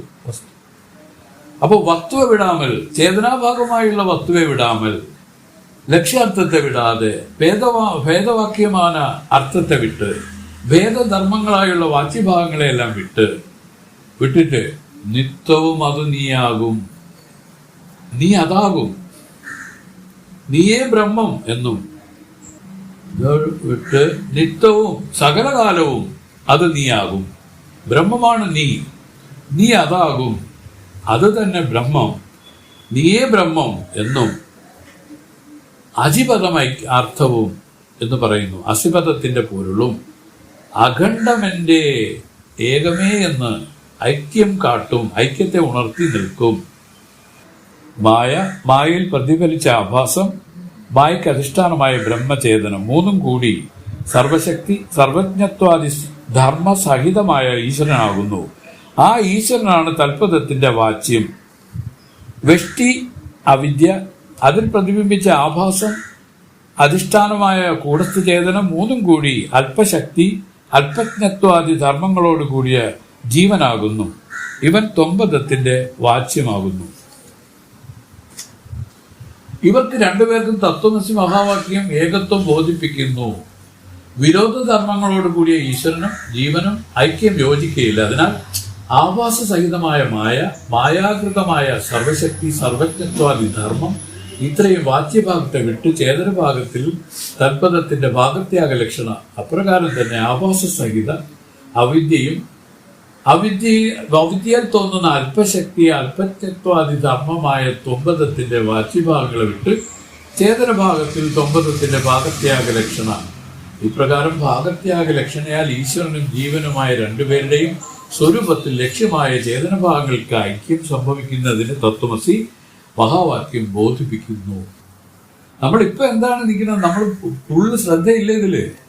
എല്ലാവരും വിചാരിക്കും ശ്രദ്ധയാണ് ഉണ്ടെന്ന്. ഒരു ശ്രദ്ധയില്ല. മനസ്സെവിടെയൊക്കെയോ പോവുകയായിരിക്കും. ഇതിലോട്ട് വരില്ല. കാര്യം എന്താണ്? ഇതിലുള്ള രുചി പിടിച്ചില്ല. രുചി, ശുഭേച്ഛ വന്നില്ല. ശുഭേച്ഛ എന്ന് പറഞ്ഞ ഒരു 7 ഭൂമിയിലെ അഭ്യാസത്തിൽ ശുഭേച്ഛയാണ് ഇതിന്റെ ആദ്യ ഭൂമി. ശുഭേച്ഛ. ആ ശുഭേച്ഛ വന്ന് വിചാരണ, അത് കഴിഞ്ഞ് തനുമാനസി, അത് കഴിഞ്ഞ് സത്വപതി. ഇത് നാലാമത്തെ ഭൂമിയാണ് പറഞ്ഞ ജീവൻ മുക്തി പദവി എന്ന് പറയുന്നത്. അതിന് ശുഭേച്ഛ എന്ന് പറയുന്നത് എന്താണെന്ന് അറിയാമോ? ദുശ്ചങ്ക നിവർത്തി വന്ന് ശിവജ്ഞാനം വിരുമ്പുവത് ശുഭേച്ഛയാണ്. ദുശ്ചങ്കം എന്ന് പറയുന്നത് ഈ പറയുന്ന ലോക വ്യവഹാരങ്ങളെല്ലാം വിട്ട് ആ പരമപദ പ്രാപ്തിയിലേക്കുള്ള ആ ശുദ്ധമായിരിക്കുന്ന ആ ജ്ഞാനത്തെ ആഗ്രഹിച്ച് ഇങ്ങനെ നിൽക്കുന്നതിനെയാണ് ശുഭേച്ഛ എന്ന് പറഞ്ഞത്. ഇതാണ് ഒന്നാമത്തെ ഭൂമി. முதல் பூமி கிடைப்பதுவே வருத்தம் மைந்தா, முதல் பூமി கிடைத்து വിട്ടാൽ മുക്തിയും കിടപ്പതാമേ. ഈ ആദ്യത്തെ ഭൂമി വരാനാണ് പാട്. ഈ ഭൂമി വന്നാൽ അവർ പറഞ്ഞു മുക്തിയും കിടപ്പതാമേ, മുക്തിയും വന്നു ചേരുമോ. അത്ര പ്രാധാന്യത്തിനുണ്ട്. അതുകൊണ്ടാണ് പറഞ്ഞ ആ ആദ്യത്തെ ഭൂമിയിൽ തന്നെ വന്നു ചേരാനുള്ള യത്നം നമ്മൾ തുടരണം. അറിഞ്ഞോ അറിയാതെയോ ഇതിനൊരു പ്രാധാന്യം ഇതിൽ പൂർവ്വജന്മത്തിൽ വരുന്ന വാസനയിലും വരും. ഈ ജന്മം തന്നെ ഇതിന്റെ പ്രാധാന്യത്തെ മനസ്സിലാക്കി നമ്മൾ പറയുന്നില്ല, നമ്മൾ ഒരു ഘോരമായ ഒരു പുലിയുടെ വായിലേക്ക് വെക്കൊണ്ടിരിക്കുകയാണ്. മരണമാണത്. എപ്പോ വേണമെങ്കിലും മരിച്ചു പോവാം, ഒരു സംശയമില്ല. ആർക്ക് വേണം എപ്പോ വേണം മരിച്ചു പോവാം. മരിക്കാന്ന് പറഞ്ഞാൽ ഈ ശരീരം പോവാം. അപ്പൊ അങ്ങനെ ഇരിക്കുന്ന അനിശ്ചിതമായ ജീവിതത്തിൽ നമ്മൾ എന്താണ് നമ്മുടെ ലക്ഷ്യം എന്നുള്ളതാണ് ഗുരുക്കന്മാർ പറഞ്ഞത്. എന്താണ് ആത്മസാക്ഷാത്കാരമാണ് ലക്ഷ്യം. ഇതാണ് നമുക്ക് വാസ്തവത്തിൽ ഒരു മേൽഗതി എന്നുള്ള ഇതാണ്. എത്ര ധനം ഉണ്ടാക്കി വെച്ചാലും, എത്ര പ്രതാപം ഉണ്ടാക്കി, എത്ര പേരുണ്ടാക്കി വെച്ചാലും, എത്ര ആരാധകന്മാർ വന്നാലും, എന്തെല്ലാം വന്നാലും ജ്ഞാനമില്ലെങ്കിൽ കഴിഞ്ഞു, എല്ലാം കഴിഞ്ഞു, കഥയില്ല. ജീവിതത്തിന് ഒരർത്ഥവും ഉണ്ടായില്ലെന്ന്. ആ അർത്ഥം, ആ ജീവിതം സരർത്ഥമായി ഭവിക്കാനാണ് ജ്ഞാനത്തെ അവർക്ക് കൊണ്ടുവരാൻ പറഞ്ഞ. ആ ജ്ഞാനം ഉണ്ടാവണമെങ്കിൽ എന്ത് വേണം? നമ്മൾ പറഞ്ഞിപ്പോൾ ഒരു മുതൽ ഭൂമിയെ പറ്റി പറഞ്ഞില്ലേ, ചെറിയ കാര്യമില്ല. ഇതാണ് ഇതിൽ പ്രധാനം. ഇതിൽ പ്രാധാന്യത്തോടു കൂടി ശിവജ്ഞാനം വിരുമ്പി നിൽക്കുന്നതിനെയാണ് ശുഭേച്ഛ എന്ന് പറഞ്ഞത്. ഈ ഭൂമിയെ സമ്പാദിക്കണം എല്ലാവരും. മനസ്സിലായില്ലേ? വീടിരിക്കട്ടെ, കുടുംബം ഇരിക്കട്ടെ, മക്കളിരിക്കട്ടെ, കല്യാണം കഴിച്ചു കൊടുത്ത എല്ലാം ഇരിക്കട്ടെ. പക്ഷെ അതൊന്നും അല്ല നമ്മുടെ ലക്ഷ്യം. നമ്മുടെ ലക്ഷ്യം ഈ ജീവനെ ഉദ്ധരിച്ച് ആ പരമപദത്തിൽ ചേർക്കുന്നതാണ്. അതാണ് നമ്മൾ നമുക്ക് വേണ്ടി ചെയ്യുന്ന നിങ്ങൾക്ക് വേണ്ടി എന്ത് ചെയ്തു എന്ന് സുരേഷ് ചോദിച്ചാൽ എന്ത് പറയും? സുരേഷ് ഒന്നും ചെയ്തില്ല. എന്റെ മകന് വേണ്ടി എന്റെ കുടുംബത്തിന് വേണ്ടി കുറെ കാര്യങ്ങൾ എന്റെ ആദ്യം ചെയ്തു. അങ്ങനെ ഇങ്ങനെ പറയാനല്ല. നിങ്ങൾക്ക് വേണ്ടി എന്ത് ചെയ്തു എന്ന് ചോദിച്ചാൽ എന്ത് പറയും? ഒന്നുമില്ല, ആർക്കും പറയാൻ നത്തിങ്, ഒന്നും പറയാനില്ല. ഇതിനെയാണ് ഇവർ ചോദിക്കുന്നത്. നീ നിനക്ക് വേണ്ടി എന്ത് ചെയ്തു? ഈ ജീവനെ ഉദ്ധരിക്കണം. ഇതാണ് ജീവകാരുണ്യം. അവരവരുടെ ജീവനെ ഉദ്ധരിക്കുന്നതാണ് ജീവകാരുണ്യം എന്ന് പറഞ്ഞത്. അവർ പറഞ്ഞു അവരവരുടെ ജീവനെ ഉദ്ധരിക്കാൻ അവരവർക്ക് സ്വാതന്ത്ര്യമുണ്ട്. വേറെ ഒന്നിനും ഒരു സ്വാതന്ത്ര്യം ആർക്കുമില്ല. ഉണ്ടോ? നമുക്ക് ആരുടെയും ജീവിതത്തിൽ ചെന്ന് കയറി അവരെ എന്തെങ്കിലും ചെയ്യാൻ പറ്റുമോ? പക്ഷെ നമുക്ക് പൂർണ്ണ സ്വാതന്ത്ര്യമുണ്ട്. എനിക്ക് എങ്ങനെ വേണോ കൊണ്ടുപോകാം. അവർ പറയുന്നു ആ പരമപദത്തിലേക്ക് ഇതിനായി ജീവനെ കൊണ്ടുപോയി നീ ആ ജീവകാരുണ്യം നീ നിറവേറ്റു. ഇതാണ് നീ ചെയ്യേണ്ട യഥാർത്ഥ കർമ്മം. നിന്റെ ധർമ്മവും ഇത് തന്നെ. അവരിതേ ശരണമെന്ന് പറഞ്ഞാണ് അവർ ജീവിതം കഴിച്ചത്, അല്ലേ? നമുക്ക് അറിയാം മാധവാന സ്വാമി, നമ്മുടെ ചിന്മാനസ്വാമി, നമ്മൾ കണ്ടിട്ടുള്ള എത്ര സ്വാമിമാരുണ്ട്. നമ്മുടെ ഗുരുദേവനൊന്ന് നോക്കൂ, ആ പടം തന്നെ നോക്കൂ. അദ്ദേഹത്തിന് ആ ഇരിപ്പ്, എന്താ ഭാവം അതിന്. ഒരു മാല, ഒരു ജപമാലയും വെച്ചുകൊണ്ട് ഒരു ഫോട്ടോ ഉണ്ട്. എന്തുമാത്രം അതില് ഇമേഴ്സ്ഡായിട്ടിരിക്കുന്നത് അറിയാം. കാരണം ഇതാണ് നമ്മുടെ കർത്തവ്യം. ആ ഫോട്ടോയിലൂടെ പറഞ്ഞു തന്നതാണ് ഇതാണ് നമ്മുടെ കർത്തവ്യം. ഇത് ചെയ്യണം. ഇത് ഉപദേശിക്കാന്ന് വേണ്ട, തന്നെ അറിയുക. ആത്മാവിനെ സാക്ഷാത്കരിക്കുക. അതാണ് നമ്മുടെ ലക്ഷ്യം. ഇതൊക്കെയാണ് ഈ ശാസ്ത്രങ്ങളെല്ലാം നിൽക്കുന്നത്. ഒന്ന് ആലോചിച്ച് നോക്കി, ഈ സ്വാമി ഇതൊക്കെ എഴുതി വെച്ചിരിക്കുന്ന ആ ഒരു മഹാത്മാവ് എന്തൊരു ഉപകാരമാണ് ഈ ലോകത്തിന് ചെയ്തിരിക്കുന്നത്. ഭയങ്കര ഉപകാരമാണ്. കാരണം ഇതൊക്കെ ഇങ്ങനെ ഇങ്ങനെ ഇങ്ങനെ എഴുതാൻ ആർക്ക് സാധിക്കും? ജ്ഞാനം ഉണ്ടാവാതെ ആർക്ക് സാധിക്കില്ല. അമാനുഷ്യ പ്രതിഭകളാണ് അവരുടെ കണ്ടവരാരൊക്കെ. മഹത്തുക്കളെല്ലാം അങ്ങനത്തെ. അവരില് മതിപ്പ് തോന്നുക, സ്നേഹം തോന്നുക, ആരാധന തോന്നുക, ഇതൊക്കെ നമ്മുടെ ജീവനം ഉദ്ധരിക്കാനുള്ള ബാഹ്യ പദ്ധതികളാണ്. അതുകൊണ്ടാണ് പറഞ്ഞത് അവരോട് സത്സംഗം തോന്നണം. ഇതിനെയാണ് ഈ സത്സംഗം ഉണ്ടായി വരണം. സത്തുക്കളുമായിട്ട് സംഘം ഉണ്ടാവണം. അവരുടെ ആരാധന തോന്നും, അവരുടെ ഇറക്കം ഉണ്ടാവണം. അവരെപ്പോഴും പാദ നമസ്കാരം ചെയ്യുന്ന ഒരു മനസ്ഥിതി നമുക്കുണ്ടാവും. എവിടെ കണ്ടാലും സജ്ജനങ്ങളെ കാണുന്ന നേരത്ത് ലജ്ജ കൂടാതെ വീണു നമിക്കണം. ഇതൊക്കെ നമ്മളെന്തോ ആ ഈഗോ, അതാണ് ഈ അഹങ്കാരം, ഞാൻ എന്തോ വലിയ ആളാണെന്നുള്ള ഭാവത്തിൽ എല്ലാവരും ഇങ്ങനെയുള്ള നല്ല നല്ല കാര്യങ്ങളെല്ലാം കത്തിച്ചു കളയണം. ഇത് ഇങ്ങനെയുള്ള ആ നല്ല പ്രവണതകളെ എല്ലാവരും എത്ര കാര്യം പറഞ്ഞുള്ള വെറുതെ കത്തിച്ചു കളയണം. ഇതാണ് വേണ്ടത്. ഇതാണ് ജ്ഞാനത്തിലേക്ക് വരുന്നതിന്റെ മുഖ്യം. എല്ലാവരെയും നമസ്കരിക്കുക, ആ ഒരു മനോഭാവത്തെ വളർത്തിയെടുക്കുക. തന്റെ അഹങ്കാരത്തിനെ നാം നശിപ്പിക്കാൻ ഇതിനും മേലുള്ളൊരു സംഭവമില്ല. അതാണ് ഈ ആശ്രമം. ഈ ആശ്രമത്തില് അടിസ്ഥാനമായിട്ടൊരു യോജിപ്പും ഒരു ശാന്തതയുള്ളത് അവരുടെ സൂക്ഷ്മത്തിലെ പ്രഭാവമാണ്. അവരുടെ സൂക്ഷ്മത്തിലെ പ്രഭാവമാണ് ഇവിടുത്തെ അടിത്തറ. കാണുന്നില്ല ആരും. വാസ്തവത്തിൽ അവർ 3 പേര്, ഇതാണ് ത്രിമൂർത്തികൾ. ഒരു ത്രിമൂർത്തികളായിട്ട് നിൽക്കുന്നതെന്നാണ് പറയുന്നത്. തമോ ഗുണ, രജോ ഗുണ, സത്വഗുണം, 3 ഗുണങ്ങൾ ഇതിൽ വന്നിട്ടുണ്ട്. 3 പേര് ത്രിമൂർത്തികളായിട്ട് ഈശ്വരന്മാരായിട്ട് ഇവിടെ ഇരിക്കുക. സൃഷ്ടിച്ച് രക്ഷിച്ച് സംഹരിക്കുന്നത്, ഇതാണ് അവരുടെ. അപ്പൊ ഇങ്ങനെയൊക്കെയാണ് കാര്യങ്ങൾ പതുക്കെ പതുക്കെ മനസ്സിലാക്കുക. വേറെ ഒന്നും കയറി ഇതില വായിൽ നിന്ന് തെറ്റുപേർ വരരുത്. കാരണം വളരെ ശ്രദ്ധിക്കാനുള്ള കാര്യമാണ് ഇതൊക്കെ. മനസ്സിലായില്ലേ? എല്ലാം ആ സത്യത്തിലും ധർമ്മത്തിലും നീതിയിലും എല്ലാം അധിഷ്ഠിതമായാണ് ഇതിന്റെ ഈ വേദം ഇരിക്കുന്നത്. വേദം എന്ന് പറയുന്നത് എന്തിനാണ്? മാതാവാണ്. വാസ്തവത്തിൽ അമ്മയാണിത്. ഈ അമ്മ ഏതിലാണ് നിൽക്കുന്നത്? ധർമ്മത്തിൽ അധിഷ്ഠിതമായിരിക്കുകയാണ്. ധർമ്മം, ആ ധർമ്മം എന്ന് പറയുന്നത് നമ്മുടെ നിരഹങ്കാര രൂപത്തെയാണ് ധർമ്മം എന്ന് പറയുന്നത്. വേറെന്തിനാ ധർമ്മം എന്ന് പറയും? നമ്മുടെ അഹങ്കാരത്തെയാണ് അധർമ്മം എന്ന് പറഞ്ഞത്. നമ്മുടെ നിരഹങ്കാര രൂപത്തിനെയാണ് ധർമ്മം എന്ന് പറയുന്നത്. അതിന് വ്യാഖ്യാനിച്ച ഒരുപാടുണ്ട് അല്ലേ സുരേഷ്? വ്യാഖ്യാനിക്കുമ്പോഴാണ് അയ്യോ അങ്ങനെ ചെയ്യുന്ന ധർമ്മം, ഇങ്ങനെ ചെയ്യുന്ന ധർമ്മം. ചുരുക്കി പറഞ്ഞാൽ തന്റെ നിരഹങ്കാര രൂപം ഇതിലാണ് ഈ വേദം പ്രതിഷ്ഠിതമായി തന്നെ രക്ഷിക്കാനായിട്ട് നമുക്ക് സഹായമായി നിൽക്കുന്നതെന്ന് മനസ്സിലായിക്കോണം. അതുകൊണ്ട് എത്രയോ എളിമത്വം, സഹജീവികളോട് സ്നേഹം, കാരുണ്യം, വിനയം, ഇതെല്ലാം വച്ചു പുലർത്തി പതുക്കെ വാ. നിങ്ങൾക്കൊരു ഭാവി ഇല്ലെങ്കിൽ ഒന്നുമില്ലല്ലോ. കുറെ കാര്യങ്ങളൊക്കെ മനസ്സിലായി പണ്ഡിതനായിട്ടൊക്കെ നടക്കും. ഇത്രയുള്ളൂ. ഇതൊക്കെയാണ് നമ്മുടെ സ്വാമികൾ നമുക്ക് പറഞ്ഞു തന്നത്. നമ്മുടെ സ്വന്തമല്ല.